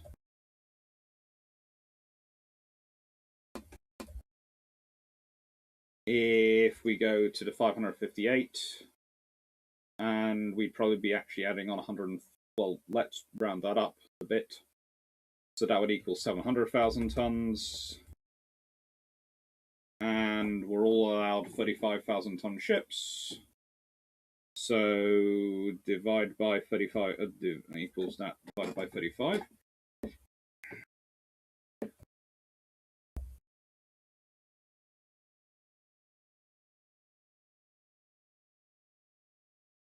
That's a total of 19. Equals S 35. So they would be allowed a total of 20 ships overall under that sort of treaty if they're all limited, if they're all 35,000 tons. So for between 19 and 20 ships.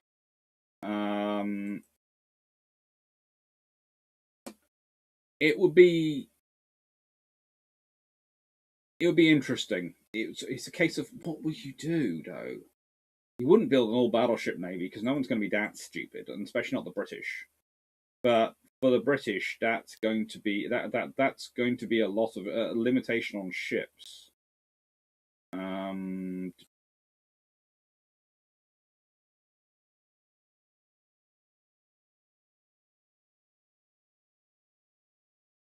They could 20 is exactly for the 700,000 tons.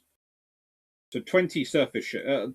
Honestly, I think if they linked carriers into the capital ship tonnage, the numbers we pushed up, the British would not be letting less than 700,000 tons. Probably would be demanding somewhere in the region of 840,000 tons for 24 ships.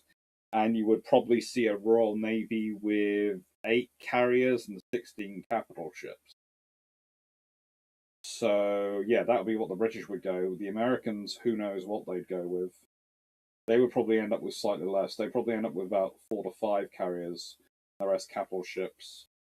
The Japanese, again, if you have a that ratio, if you have the 5-5-3 ratio, if it's 840,000 tons,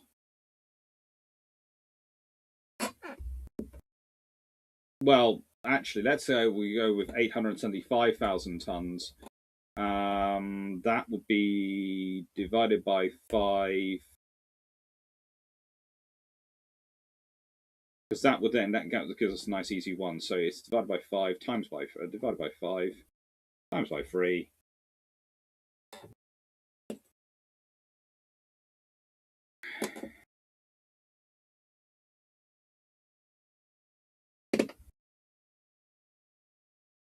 That would equal 525,000 tons for the.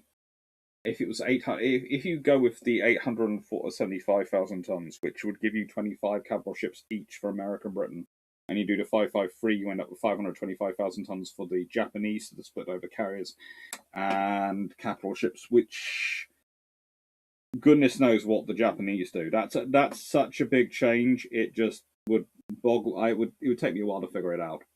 Honestly, I would have to sit down for a few hours and work that one out.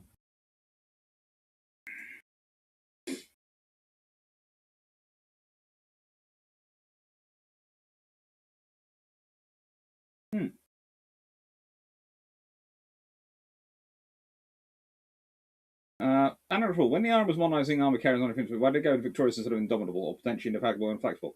Because they thought they'd test it out with Victorious and then use that knowledge to do the other ships. And they found it massively expensive Victorious, and that sucked up all the funds to do for the other ships. And you are right, the latter 3 would have been better suited for the larger aircraft.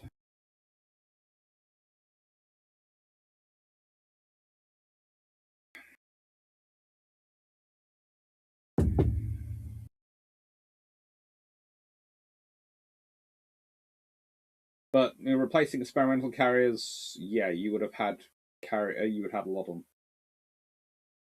9 hard X-ray, but you do have a ship the same name as your queen. We do, but technically it's named for Queen Elizabeth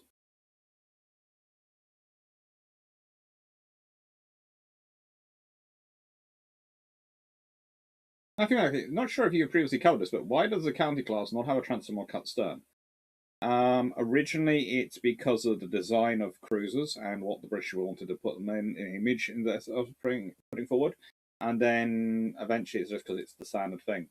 And if you ever notice, again, the cruisers do sink down once they get their full armor in, and suddenly they look more natural in terms of the lines. They're stopping quite so high in the water, so I think that's also something to do with it.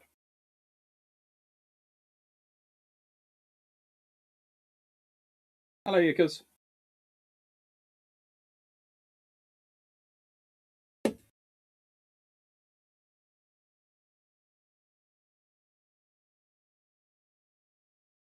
Thank you, Miles McCassie. That was a pleasure.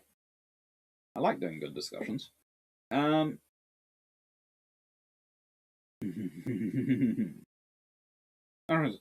did the shells prematurely explode in the barrels of Bismarck during the final battle? Or rather, what's the theory for the reason? There are so many theories for the reason, but let's be honest, the odds are they're probably being loaded as quickly as they can, and issues of they haven't been loaded quite right. If you don't line up a shell correctly, it can catch on the side of the barrel. Believe it or not, you can have premature detonation if you don't set the things right, and if it's not been stored right, and shook while it's been storage, all sorts of things. Shells are actually incredibly delicate. People don't think about that, but shells are delicate things. One of those interesting things in war. The more, and in terms of engineering, this actually goes off across the whole panoply of engineering and all that stuff. Is that some of the things we consider the most strong things we can imagine are actually quite delicate, need quite careful handling. One of the reasons why automated auto-loading takes so long to come in, because they're worried that auto-loading will not be delicate enough for the shells.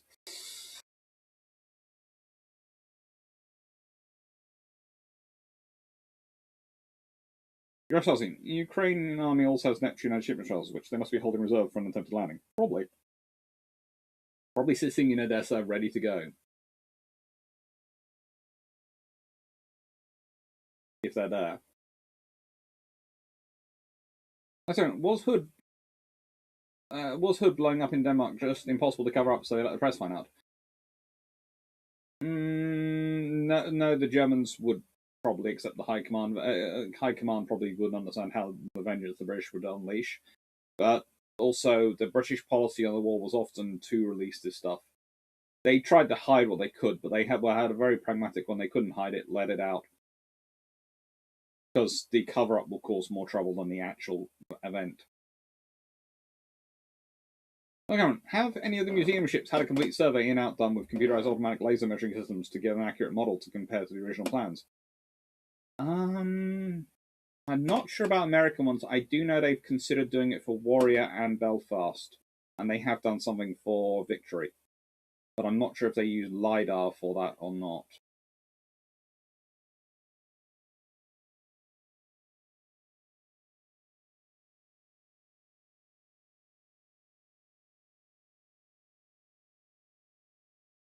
Would the Caspian Sea monster have been useful for Russia invading Black Sea coast? Not really. Yes, it would have allowed for rapid transport and reinforcement, and that's true, and it could have gone back in a very rapid ferry position. But the ground effect over the water and using ground effect vehicles in that sort of manner would be also quite expensive and one-off, and it would probably end up getting sunk. It would be a token thing. It'd be a nice white elephant, but you know.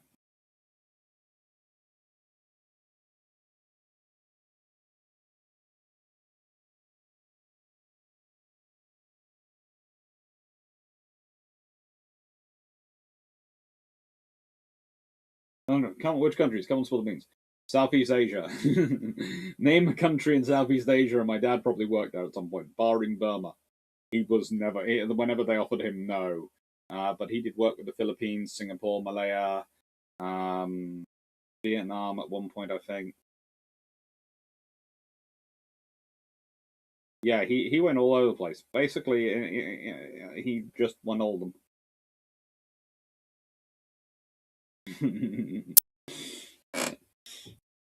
Epsom's a lovely place to live, you know. I'm not that far. Literally, the horse racing is not that far from my house. About 10-minute walk. Did anyone on Bismarck realize the Iron had no intention to capture Bismarck? No. But there again, they probably didn't think they had intentions to capture Bismarck either, because you didn't really capture a battleship to that point. Unless you're Royal Navy Travel class destroyers, then they think about capturing everything.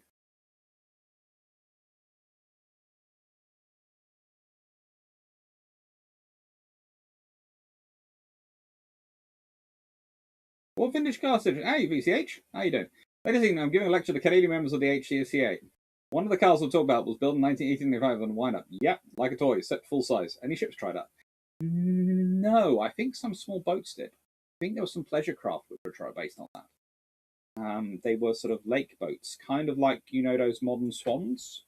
You ever see those people with those pedalos going around? There was a wind-up version of that, which you would sort of provide you with some motive power, but didn't really catch on because probably pedalos existed, and rowing boats, and kayaks. I'm glad you've been able to finance a full tank of gas, VCH.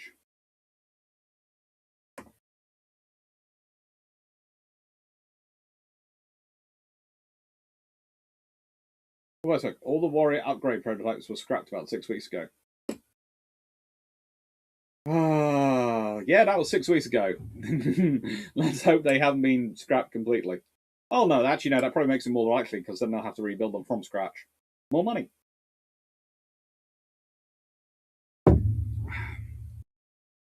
The older I get, the more and more I believe. I do remember what my grandfather said, which was if some of these people actually had their brain cells for the day they were allocated, they'd be dangerous.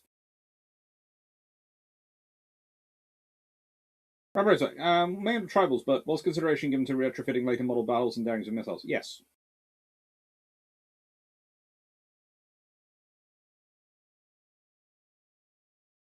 So, do you know any good books on naval fortifications from Castle Camarine War? My niece is interested in that. Well, your niece has a very good taste for starters. Good books. There are some good books about individual castles. There is a nice long history of the Dover Castle, which goes all the way through that, and actually goes up to the Crimean War period. There are some books on French and Dutch fortifications, which are quite nice. But there is actually a book which I know is being written at the moment for Pen and Sword, which I think is supposed to come out later this year, which is all about that, and is all about basically sea forts, they call them. And it is, if it comes out, it should be very, very good. I've heard about it because I've got a friend who is writing it, according to them.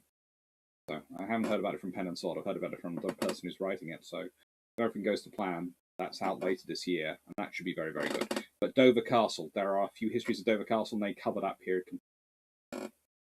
And they are really good because Dover Castle often gets a lot of money spent on it because it's the closest point to France, and Britain's always worried the French are just going to hop across the short point.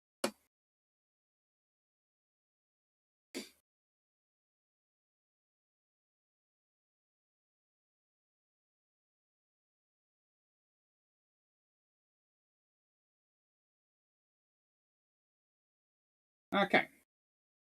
Scripts around. How do capital ships change if naval fission reactors are made available in the 3031 and navies are willing to take risk of using them? No refueling at sea necessary. You've probably got battleships and carriers which are doing 40 plus knots. Cruisers, it's more complicated because they don't have the time or space to put them in. Probably also got a lot of concrete used in the design of them to make them strong and actually get concrete armor put inside the carrier and inside the battleship. But yeah, they'd be actually quite efficient systems.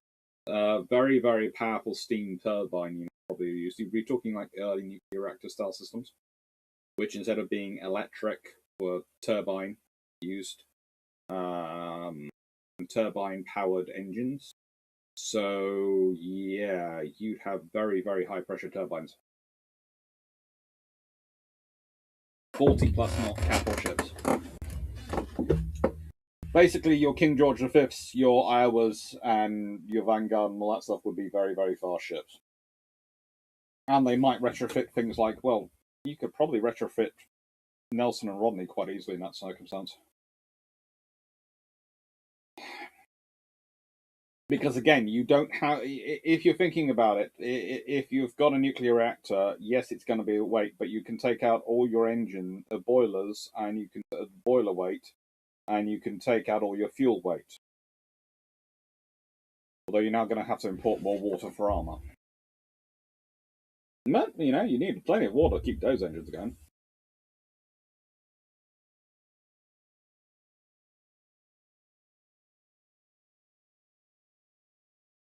No, sorry. Do you think you could ever there could ever be another Operation Mincemeat and be successful?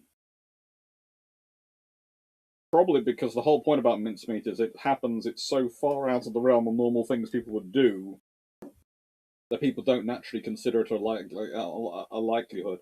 But there again, the forensic science has developed to a level at which it would be very, very difficult to fool. But there again, depends how good the forensic scientists are on your side. Because if you've got someone like the Abby character from NCIS, I'm fairly certain she could have pulled it off. The character, not the actual actress.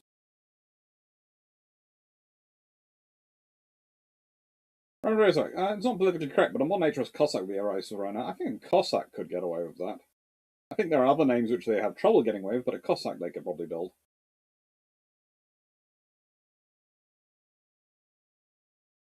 Re-shells are delicate. Where were battleship shells found that their ball bearings rusted? Singapore? What part of the shell needs a ball bearing? Lots of other shells actually need a ball bearing, but mostly those things are to do with the detonator.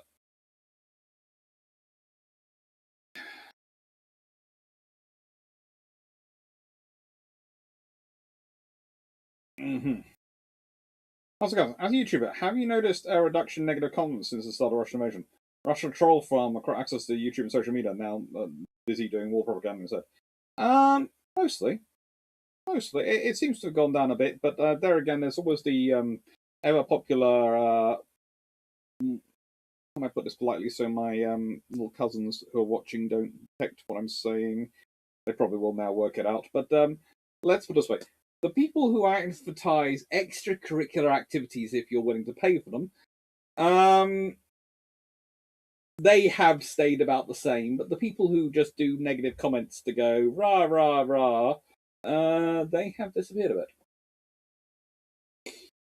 Or that might be just because I have morons. Hey, Trent Telenko is here. Congratulations, Trent. You've got 40,000 plus subscribers on Twitter now. Hello, Trent. Thank you for joining us. Hope you're well. And you keep doing the good job you're doing. Happy Sunday in Seattle, Brandon. It's very. I hope you're having a good time. What's this Warrior thing I keep hearing about? Oh, yes, we used to have... Basically, the Warrior APC was going to be upgraded, and then it wasn't. They cut it in favour of Ajax, and then Ajax turned out to be problematic. When you study castles, you must do so carefully. Yes, Paul. The only Bismarck class they could have been captured is the Tirpitz, but to pull that one off, you need to occupy the entire, conscript the entire Polish Navy and free all Norwegian forces. And probably some of the Royal Navy, but we'll leave that to one side. Sorry, George, I don't know why it's gone black.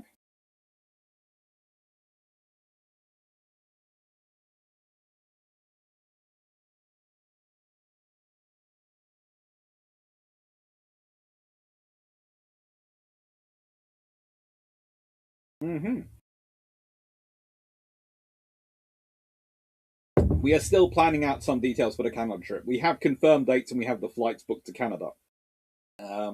We haven't yet booked the hotels.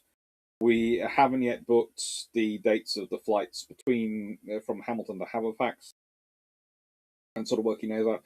And I do have to admit, I do keep toying with the idea, depending on how much money I have for actually to go, as said, to booking the ships, of extending the trip a bit and doing some of the doing some of the other ships, because I'd love to do them while I'm there. And the point is, when am I next going to go back? If the nearest I'll go back is the following year, so the more filming I can get done while I'm out there, the better. But there again, if I'm going filming on my own without drag, then I need to make sure I have a decent camera, because currently I use my phone, which is lovely and works very well and did quite well for the M33.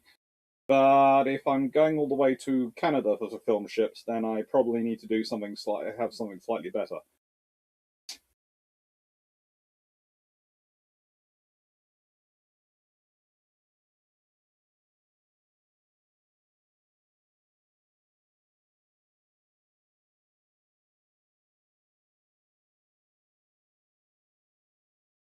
VCH, is your presentation night going to be streamed or posted later? I'm hoping to see that answer to that one. Posted later. Probably next Sunday as a VCH live episode. Oh, cool.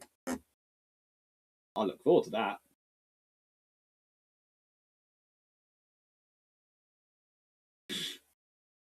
Anyway, F-35 just had its first combat action. The Israelis shot down an Iranian drone. Not sure if that's the first one for the F-35. They say an animal is at the most dangerous when wounded, so would it be fair to say that after 41 and 42, the Axis found themselves up against a very angry lion and eagle? Yeah.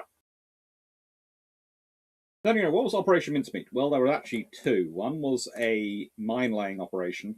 The other one was dropping a dead body, which was clothed and given the documents detailing it as a Royal Marine officer, with fake plans for the invasion of Italy before the invasion of Sicily, to try and convince the Axis powers that the British and American forces were going elsewhere.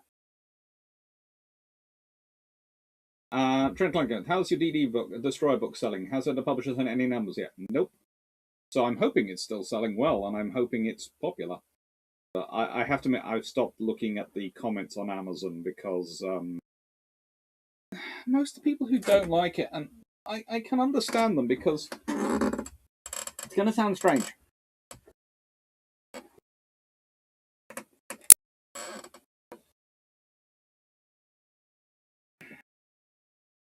I do know where they're coming from. I love my book. It's a lovely book.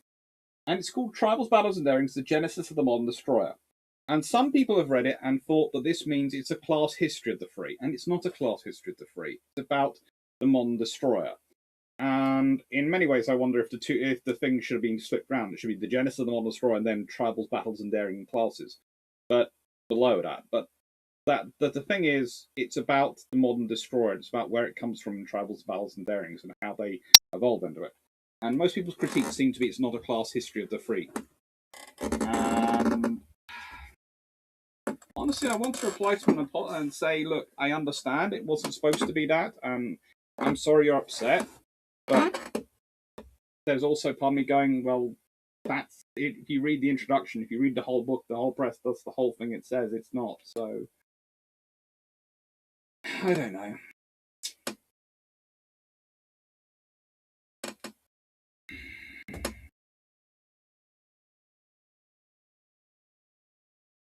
The Clarke, the Clarke musician, do any current Iron ships have a band, and did any World War II ships have them? They usually have the Royal Marines are the Royal Navy's bands, and they can have detachments of them aboard ships. They're often aboard things like carriers and other capital ships. But to be fair, most Iron ships do have a band, but mostly they're informal and just sailors who enjoy playing at the moment. As well. That's good. I think the person you're looking for is a person in negotiable affections. Oh, I do. Some of them, they just you read and go, really? That's how you're dressing it up? I don't click on the links, but some of the comments they post, I just go, oh. Right then, down to the last glass of Iron Brew. Just pointing this out because the Iron Brew bottle has finished.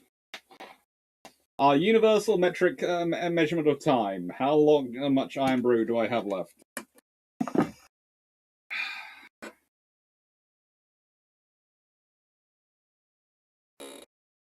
If you're passing through Detroit, let me know. We'll put you guys up for a night.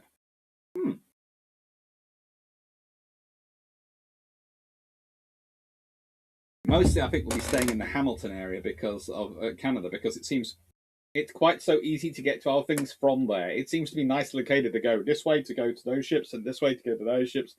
And I didn't realize it when I was booking Hyder, but Hyder's really sitting in the middle of all sorts of ships, and that's one of the reasons why I would, if I have the money to do those ships and do the filming of those ships, I would consider extending it.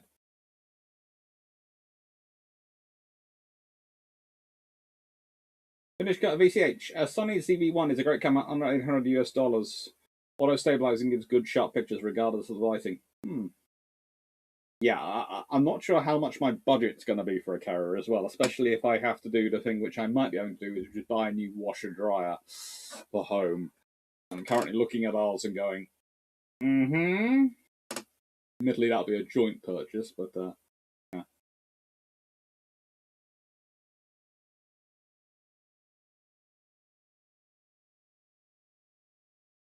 Osmo Gaskell. Chinese knockoff Go Pros are cheap and produce pretty good video. Yeah, definitely an external mic. Alfie wrote, what if the Cruise Marine had a repulsor and Naval or two and the Iron got Sharnos and now? The Iron would be upset and going, why did we get these? What happened to you? Why? No, what? The Iron was going, why? They'd be quickly rebuilt with 14-inch guns. Or scrapped.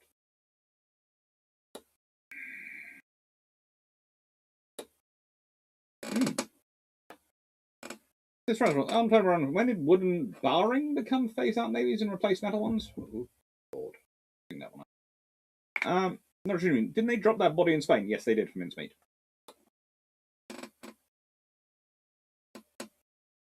Thank you, Stafford.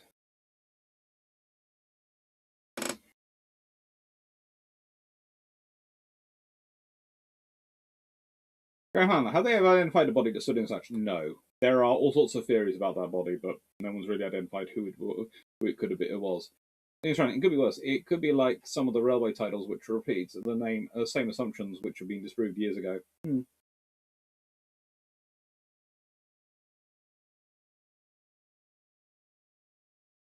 I have to tell you that I really enjoyed the book, and I'm really hoping there'll be another one. There is a work on a next book coming out, and I'm writing away. I'm currently at about 15,000 words into it, but I do need to start doing some proper archival research on it. I need to visit Newcastle, and I need to visit Glasgow, and I need to visit Kew a lot more. ECH, if ever you or the Draken will find yourselves in Northeast Ohio, your money won't be any good. Very kind of you.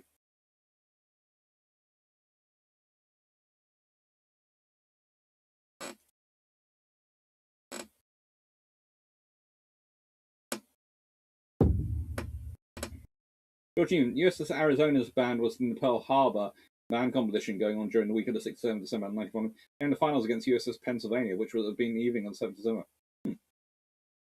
It was like Harry in the Hitchcock film, The Trouble with Harry. They washed the body, gave him a nice uniform and a photo and letters from a girlfriend, attaché case, and dropped him overboard off Spain. It was quite well thought through for the time. This Voxer, how well did ships fight in World War II in the polar regions and extremities? Would a battleship have an advantage staying combat capable in ice versus destroyers or cruisers? Yes, to an extent, but honestly, the biggest killer of ships in those regions were either submarines or ice itself, and icing up. And let's be honest, if you think de-icing a cruiser is one thing, de-icing a battleship is freaking complicated. And when they had some of the battleships operating up there and some of the cruisers, the actual ice would form sheets hanging off the protrusions of their bridge structures. So they'd have sheets of ice hanging down, and if you got rid of them, they'd come shooting down. And if you had anyone back below, they could be swept into the sea by this sort of avalanche of ice coming down.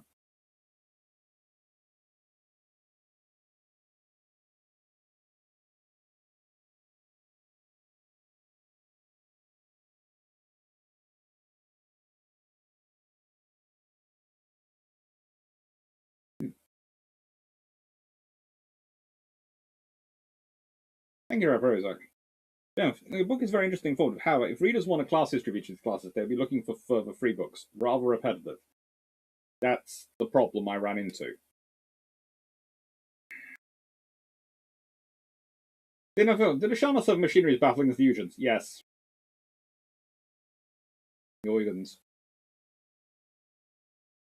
When did wooden bearings get replaced by metal ones? That makes more sense, because I was sort of going, barring? I'm going to skip that and wait till the word replacement comes in. Bearings. 1920s, roughly, they start the process, but it takes a while for them to all get out. They had also, to extent beyond beginning... hang on, no. On some larger ships, they started earlier. And it depends on the ship you're talking about when the bearings are replaced. So 1920s, they're sort of phased out to an extent. In terms of the topic of new book, the new book, as I've been over before, is it's starting off with the Royal Navy of 1905 and finishes with the Royal Navy of 1955. and it's looking at how the Navy gets from point A to point B, basically, and what it plans for it to be, and what it actually turned out to be.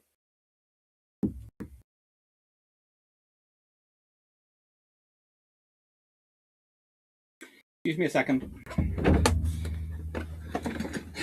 Foxy, what are you up to now? You've knocked that thing over again.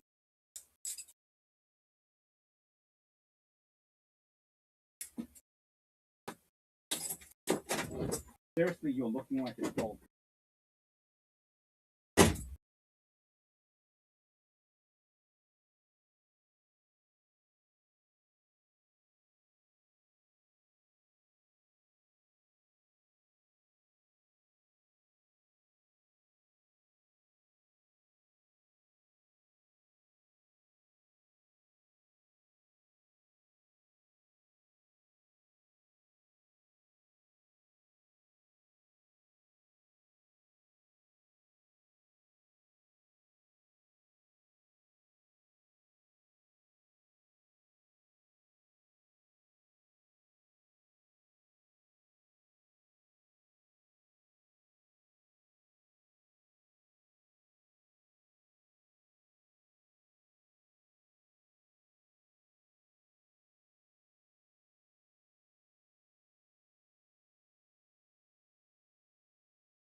Right then.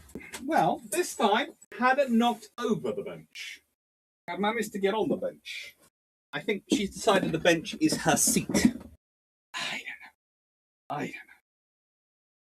Anyway, all sorted out. All fine.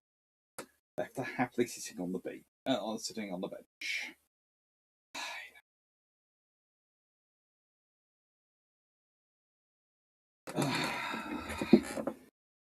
God, I don't know. Let's see. Connor, Doc, have you seen the statue of HMS Framley's near its slipway? No.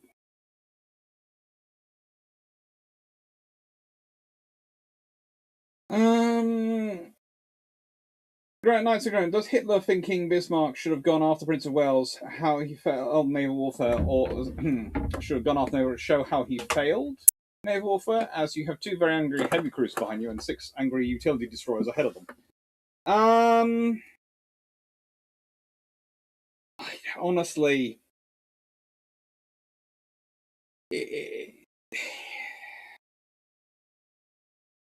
this shoulda, woulda, coulda's on paper, but let's be honest, on paper, they got a lucky shot with Hood, and that took out Hood. But Prince of Wales has a lot more armor and is a lot better protected.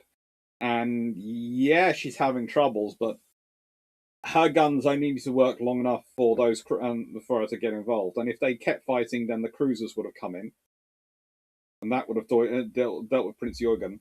And then if they kept fighting long enough, the destroyers would have caught up. And once the destroyers catch up, then there's a lot of torpedoes in the water, and that can make a big difference to things. As anyone who's watched the UAD videos I've done can testify to, the torpedoes can make a difference to things.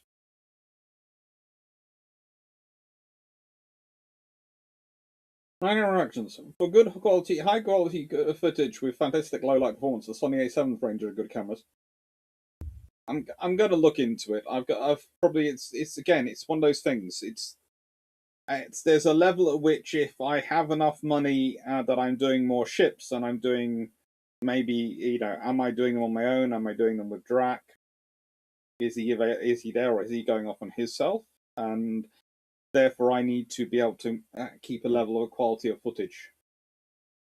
And I'm still getting into this. As I said, I've done the first one was M33, and I'm hoping to go back to HMS Warrior for next Christmas.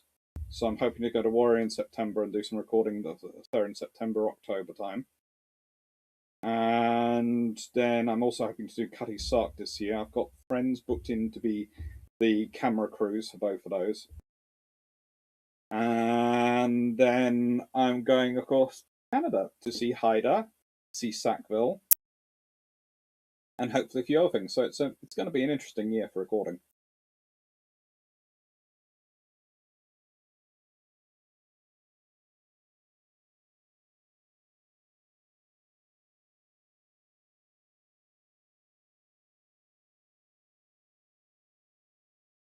Because my suggestion would be to have an intermediary look over book reviews. Otherwise, they're just brutal. Oh yeah, I have to ban my aunt and mum from looking at them because they want to reply.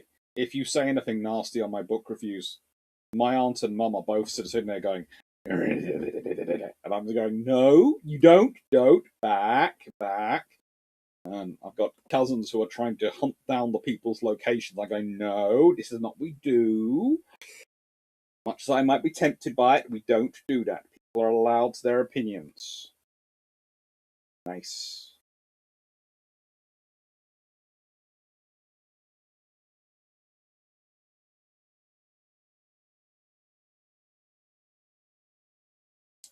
So the sixth book will be the RN from 1955 to 2005. Potentially.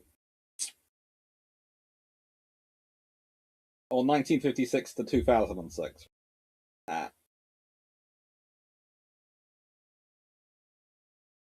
know, very cool. Operation Mincemeat was subject to a book called The Man Who Never Was. Yes, it was quite a good one. We'd have to create fake social media profiles, all sorts of things. Quite scary.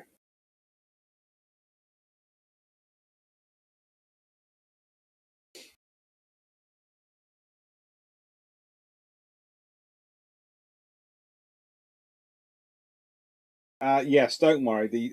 I have things that the bench will be secured properly for Miss Fox before I go. Don't worry.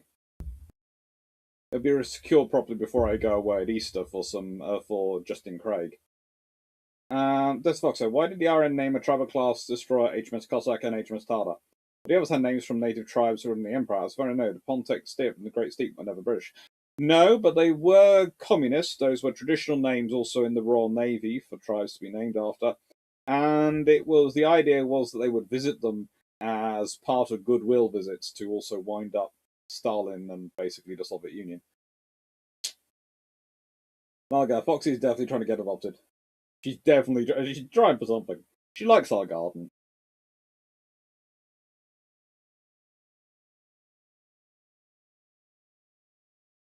I'm unclear why arming Ukraine is okay, but protecting is not. It's war. It's international diplomacy. It's fuzzy areas, and it's perceptions. Openly fighting. And openly putting ships in is an act of war. Supplying them with weapons to do the fighting, well, no arms embargo has been voted through United Nations. They haven't been sanctioned. So it's all technically legal. It's spinning on wording in treaties and grey areas.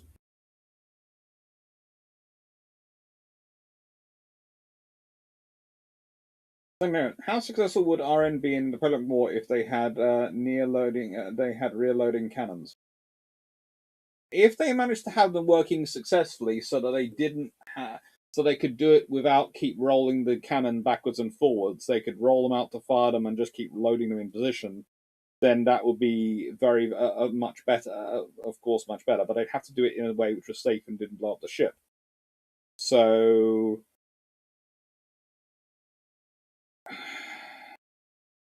that's the problem. If you have muzzle loading, or you have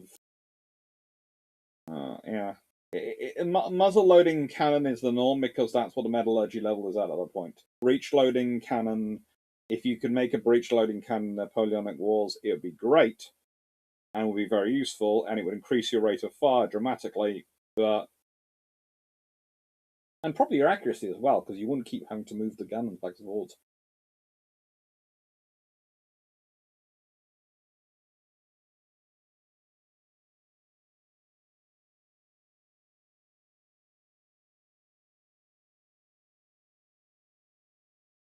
Our fox is bigger in the UK. In America, we have lots of foxes and we never have trouble.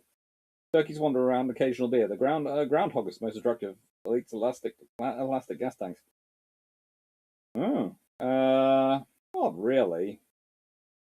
Foxy is just. I think I do wonder if that particular fox is lonely, because there have been some foxes who have died recently in my area, being they've been hit by cars, etc. A couple seem to be being poisoned by people, which I don't like because people seem to be leaving the poison in sort of public areas for them, and that's just wrong. Because dogs could pick them up, and even then, if you get why poison? No real point. Not if you're in the middle of an urban area. I can understand all the things farmers, etc., get up to worrying about foxes. I can understand all that. But the moment you're in an urban area like, well, even a semi-urban area like we are, which is on the edge of the downs and is quite country on one side, but is fairly urban, light urban on the other side.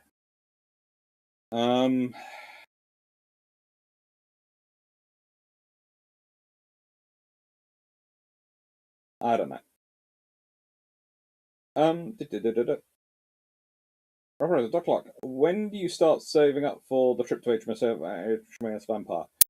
That will be our next year's trip, hopefully. And this year's Canada. Next year would be Australia. See Vampire. And that's going to be interesting because my desire would certainly be to visit them when it's decent weather, but preferably not in the height of summer or height of winter. So I want to visit in either the autumn or the spring.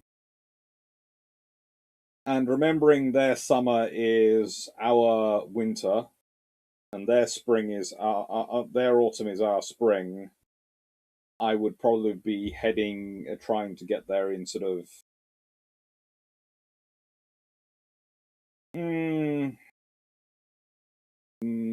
March to May time. We'll see.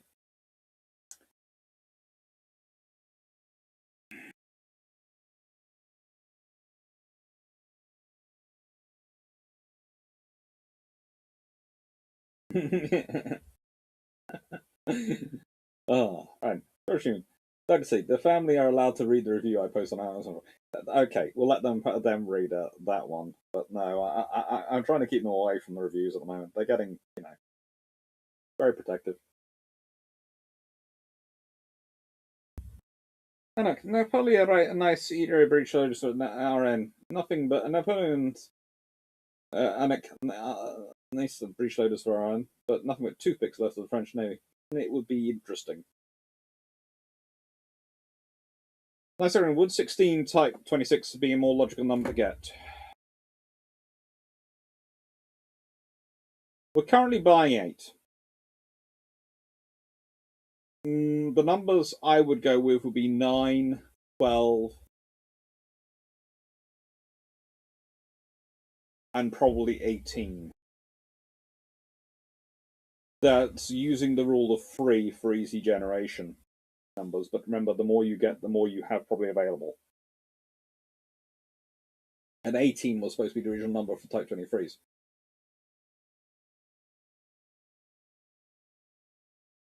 Hi, Cascadian! I'd like to see Mikasa. Yeah, so would I. That's the thing. If I do a trip to Australia, there's definitely attempting to tack on and go out to Japan as well. We don't have any raccoons in the UK. We do now have some beavers, but I don't think they've been actually let loose. Vision, what is the Jutland Scandal book about? Well, the Jutland Scandal book is literally about the Jutland Scandal. Spotted that somewhere, and it's probably staring at me right now, but I cannot remember where I put it. I've been reorganizing this thing. Jutland Scandal. If I'm looking at this, where is Jutland Scandal?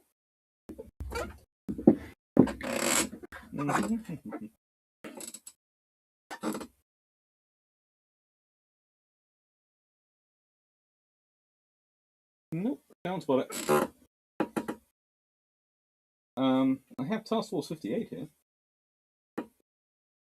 No, but the books I did actually have today for discussions, today's ones, the new books, and I haven't had all the books I wanted to for today, so that's why I've sort of been lax on putting the books, is Shipping in the Thames, if you're interested in merchant shipping. And the reason I like this book is because it has the most numerous class of floating structures that my father ever designed in it, quite heavily. Although they get very little mention in the book, because they just get sort of looked at. And that is not the boats. Barges. The London barges, especially the ones of the 1970s, 1980s, all the new ones, were designed to a new standard, which my dad actually designed. So that's some of his work. But this is a very, very cool book. If you want to see, it's basically, there is a bit of writing in here, but it is mostly glorious pictures of ships and industry and infrastructure. And especially if you go back to the beginning, you'll see all the maps of what used to be the Port of London.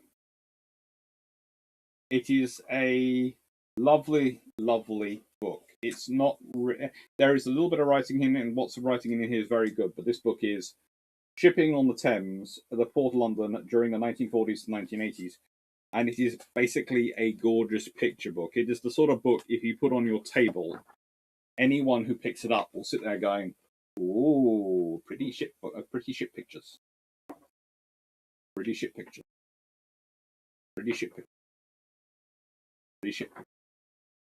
And it starts conversations. It's a great conversation starter.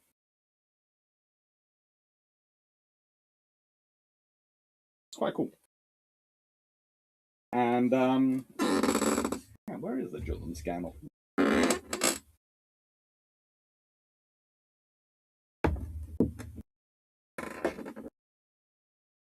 Oh, the Jutland scandal there. That's actually a reproduction of a 1930s book, or rather, a pair of 1930s books. This has the original Harper report on the Battle of Jutland, which was the original report written before lovely Beatty edited it, and then it has the write-up put together by Admiral Reginald Bacon. It's originally published. Well, the original version, this is the 2016 version. Part 1 was published in 1927, and Part 2, that's Sir Reginald Bacon's, was published in 1933. And the two have been combined together into one book. So if you want to read the Harper report and the Bacon report on the Battle of Jutland, and what went wrong there, and how exactly Beatty made many mistakes, it's in here.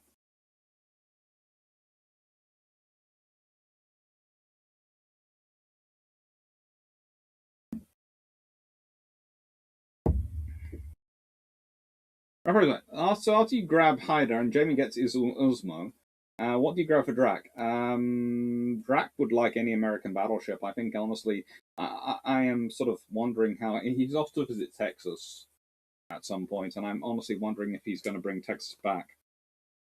And this is the Battle of Alamein, the end of the beginning, by Ben Skipper, and it's cool. If you are the type who's doing any sort of modelling of Alamein and you want to get your models right, this is definitely the book on how to paint them and how to configure them. It's also got interesting history in here, and it's got some really interesting vehicle types which I haven't seen pictures of before. This is a Crusader tank pretending to be a lorry. I've seen a picture of this from before, but only from the front, so a picture from the side was quite cool to get. But yeah, it looks really like a lorry from the top.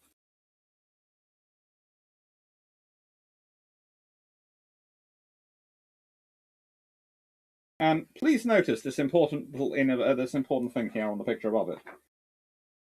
That's it going on a loader. Yes, you need those to move your tanks around, because moving your tanks around on their tracks is very slow, very wearing on their tracks. Whereas sticking them on a loader and moving them along a road on a military-grade goods vehicle tends to do less damage to your vehicles. Amazing. Also does less damage to your roads.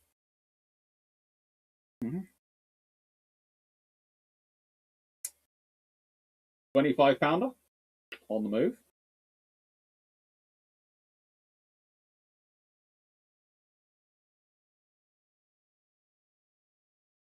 And some very cool maps.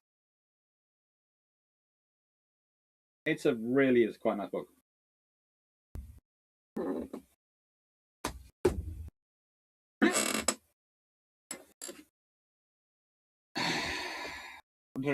Lottery? Yes, I do occasionally play the lottery. It's my hope for winning my trip to Australia.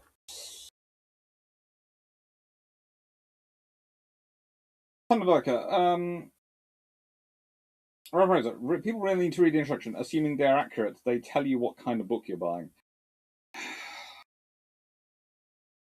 When I was a school child, there was a book in the library that listed every ship in the World War II Royal Navy.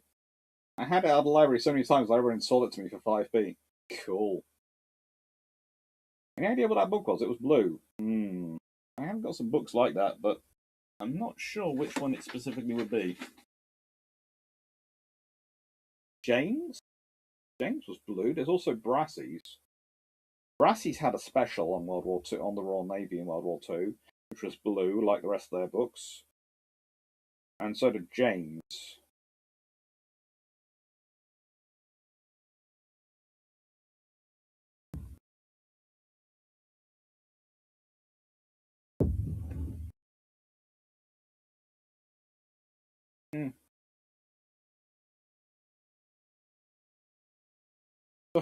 Don't feed the wildlife. In a city here, you'd be surprised how well they do.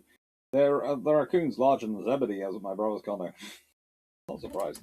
No, our foxes do quite well as well. But as I said, we do things like we have a wild pond and those things to look after them.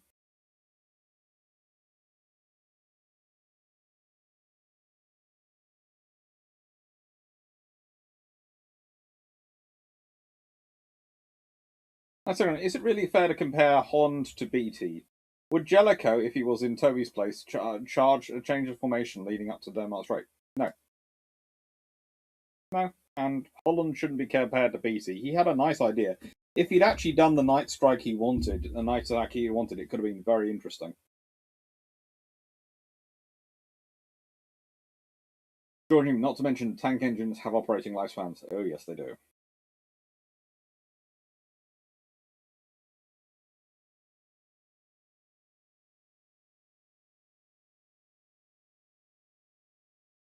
Let's get in. Just today, Q&A. I wanted to see if you've done any reading on the engine war by chance. Today has mostly turned into Q&A because of questions about Ukraine and those things, but also of the fact that the books which I was hoping to turn up for this week haven't turned up. I do have some ideas for other books which are coming on, but yeah.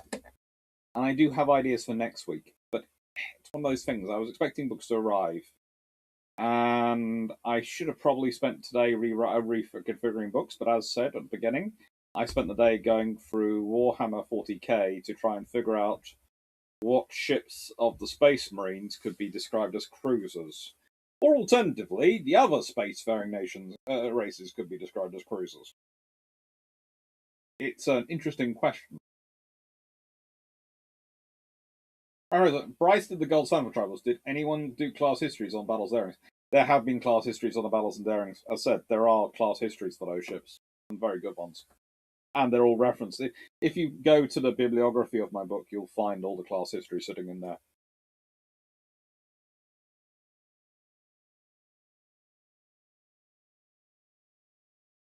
Foxen sitting here about size 70. Yeah. Quite a lot of our foxes do think. The other thing I wonder if she does actually think Zebedee is a fox. I have started to wonder when some of the foxes are going around, they start following Zebedee, going. Zebedee, of course, is the trainee assistant, fluffy research assistant, the corgi. And yeah, he's fluffy. And he looks like a rather fluffy fox from certain angles, thanks to his colouring, because he's a corgi.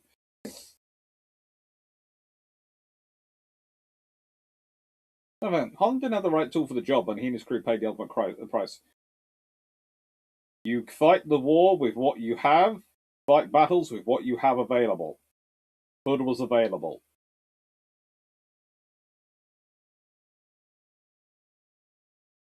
That is the sad truth.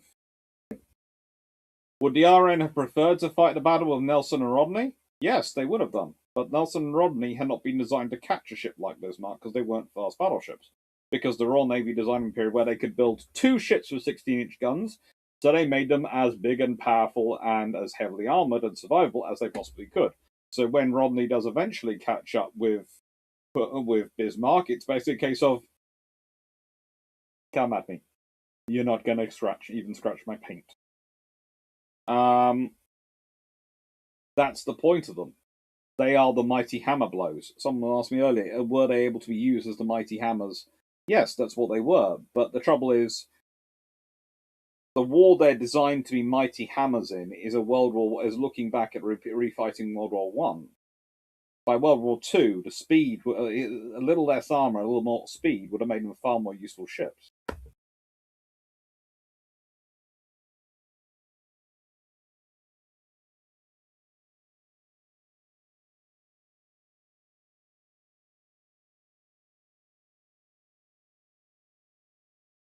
Angelica would have had Hood and Lean or something as well.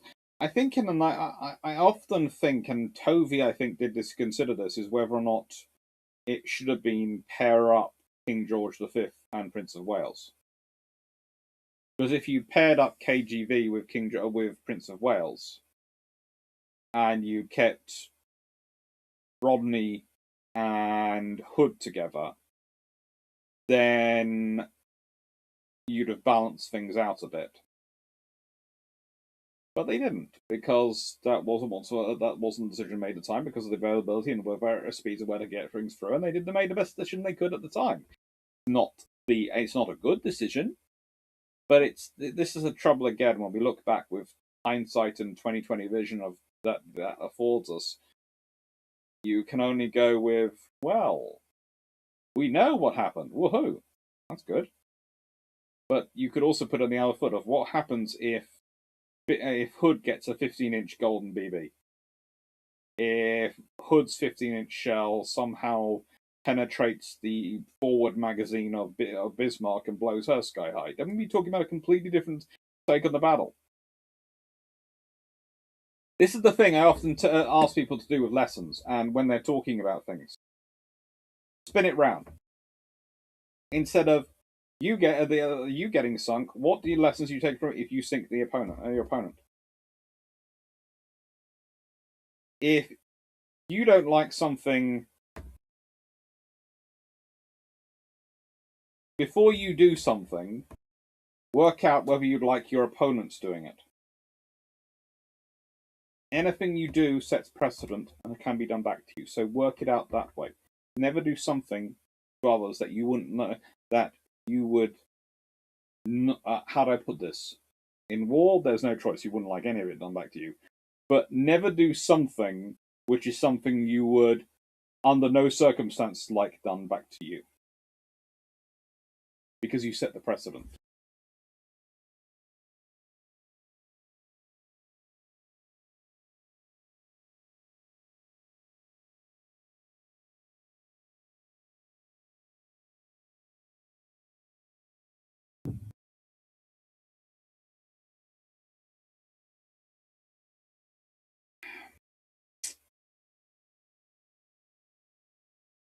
That's something. That'd be adorable, both adorable and worrying if they were to play together.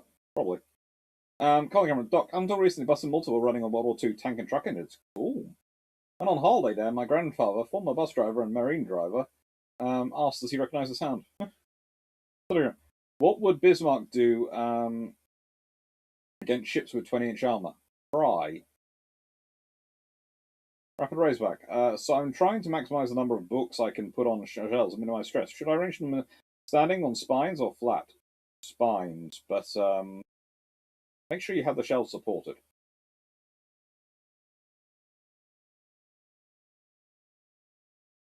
I blame the loss of Glorious for the Battle of Denmark Strait. If Glorious had survived, you would have had more carriers for Taranto. then the Italians are more likely to be out of play in terms of cavalry ships for longer, and then more high-grade cavalry ships can be made available for home waters. Pretty much. Dick Richards, look at the inverse of any situation.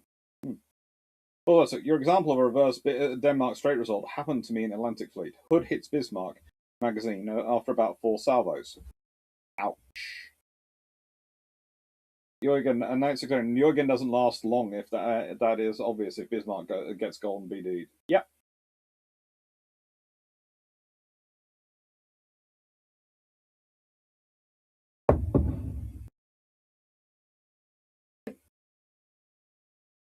Freeman, you can put it back on to BC. It's very easy to put it back on to BC in the loss of the fleet era, but honestly, there are many points from the 1918 onwards on the April Fool's Day when they could have reversed that decision. And there are lots of attempts made to reverse that decision. It's like what has been said before. Taranto goes different, and Warspite and Malaya hunting all what ifs. Yes, well, it's, again, if it's a case of if Denmark Strait is Hunter and Warspite and Malaya versus Bismarck and Prince Jürgen, then Bismarck is going. Could we arrange this for another day? Perhaps I would really like to accelerate out of here, but we're at maximum speed in these waters. Okay, please. Robert, look, Hood versus Yamato. Yamato wins. I'm sorry, Yamato does win. It has 18-inch guns. The more and more stuff I do on UAD is at the moment you have a ship which has 18-inch guns in any fight, any fight where it can actually range on its opponent, the opponent is not going to do well. If you've got multiple opponents versus it, then it can sort of survive. But it's not good. If it can concentrate its fire, it's not good.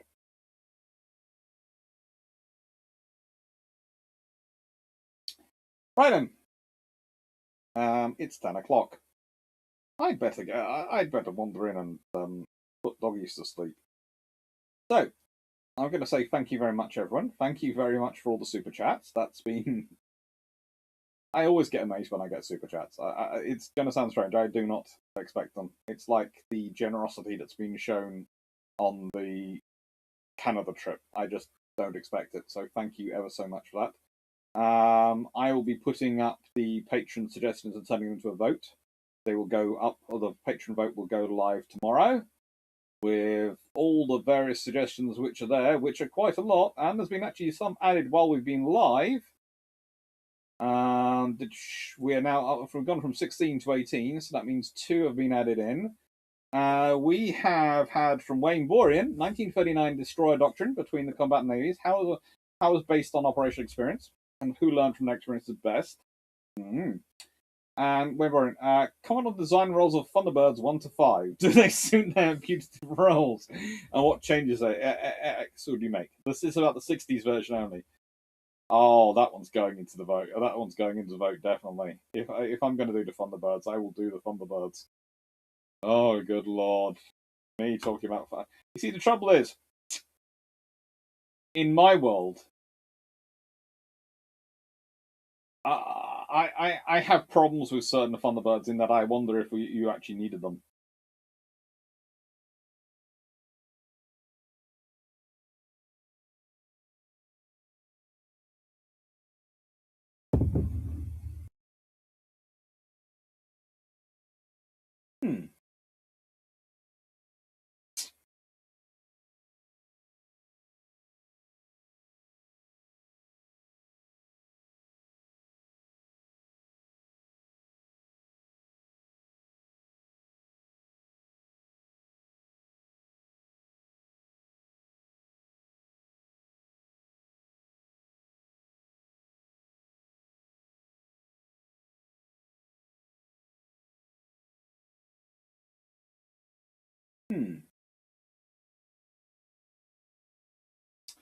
There are some interesting things going on. Anyway, thank you very much, everyone, for watching. I hope you've enjoyed. And let's see. Let's make sure I'm answering the questions before I go. Right. Take care. Algoski, thank you. Good night. Thank you very much, Aaron. Dan Freeman. Why only Warspider Malayer? What about Bar and Queen Elizabeth Valiant? Don't they get a look in? If you got all of them turning up, then poor Bismarck should really be able to submit a complaint to the management. It should be able to go full. And I realise I'm using my poor sister's name for this, but it's shorthand for it, and I don't like it. And I don't like it being used for it. But as the Americans would say, Karen.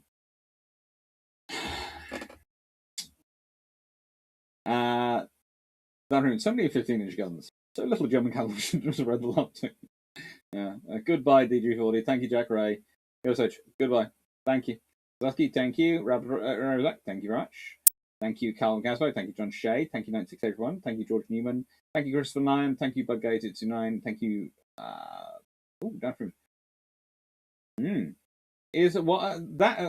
That is why no one doesn't take on Yamato 1v1. Remember, if you ever find yourself in a fair fight, you made a mistake. Yes. Basically, a fair fight with Yamato is if you have Nelson, Rodney, and a couple of Iowas along. That's a fair fight. Take care, Richards. Thank you, Danrakan Hamad. Thank you, Disrance Fault. Thank you, Night Scary 1. So this room is a separate building to your house. Yes. Take care, Graham Highlander.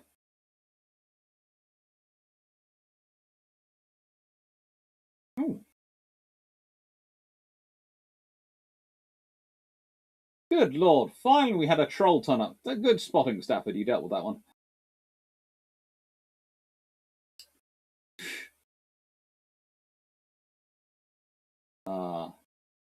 Right then. Thank you, Yickers. Thank you, Desert Foxo. Thank you, Trentolenko. Thank you, everyone.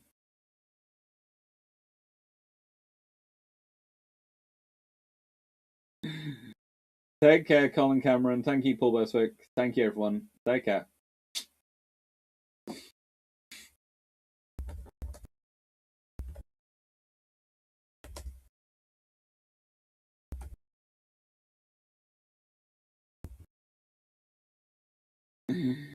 Thank you, everyone. Thank you, Cascadian. Thank you, Stafford. Thank you, Dan. And thank you, Sean, for all your work this evening.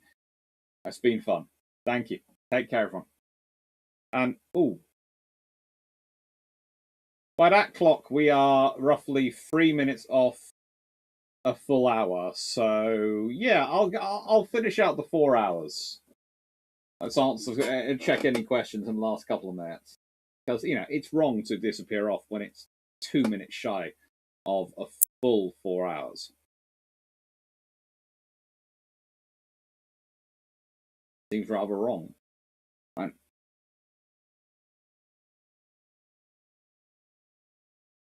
Although it's quite interesting, that clock, the clock on the system is saying 3 hours, 57 minutes and something seconds, and this one's saying 3 hours, 39 minutes. So, who knows? And thank you, everyone. Take care. And, one point while I'm here. So, people keep asking me about how much length roughly would be needed to add to Nelson and Rodney to give them the extra engine rooms and spaces for their boilers. So if you consider the boilers and engine rooms stretch from roughly the 400-foot point to, well, let's put it this way, slightly past the 400-foot, but if you go take from the 400-foot to the 550, so let's say it's 150 feet. So an increase of roughly a third, probably space required, if we're being practical, would take us up to 30 feet, which is the increase of a third would take us up 50 feet, and 50 feet is roughly, by my maths, which is 4 foot, which is, let's put it this way, it's 10 feet equals 3 meters. So 50 feet would equal 5 times 3, 15 meters. And you need approximately an extra 2 meters to change the arrangement of the forward guns from down, up, up, down, up, down to up, down, down. And so the case I would be making would be for an extra, because you could make that sort of thing overlap a bit, probably would be about an extra 16 meters overall. So yes, or 16 meters, or rather an extra, if we go back to it again, with the old conversion of 3 meters equaling 10 feet, you would end up with 53 feet extra, which I think could be done without expanding the ships massively. They would certainly be nowhere near the length of Hood. Yes, you would have to strengthen the armor. You would have to thin down the armor a bit in certain points, but you'd probably be talking about taking it from 14 inches to 13.5 inches or something like that, which is not really going to be a massive problem. Anyway, thank you very much, everyone. Take care, and thank you. Have a nice day.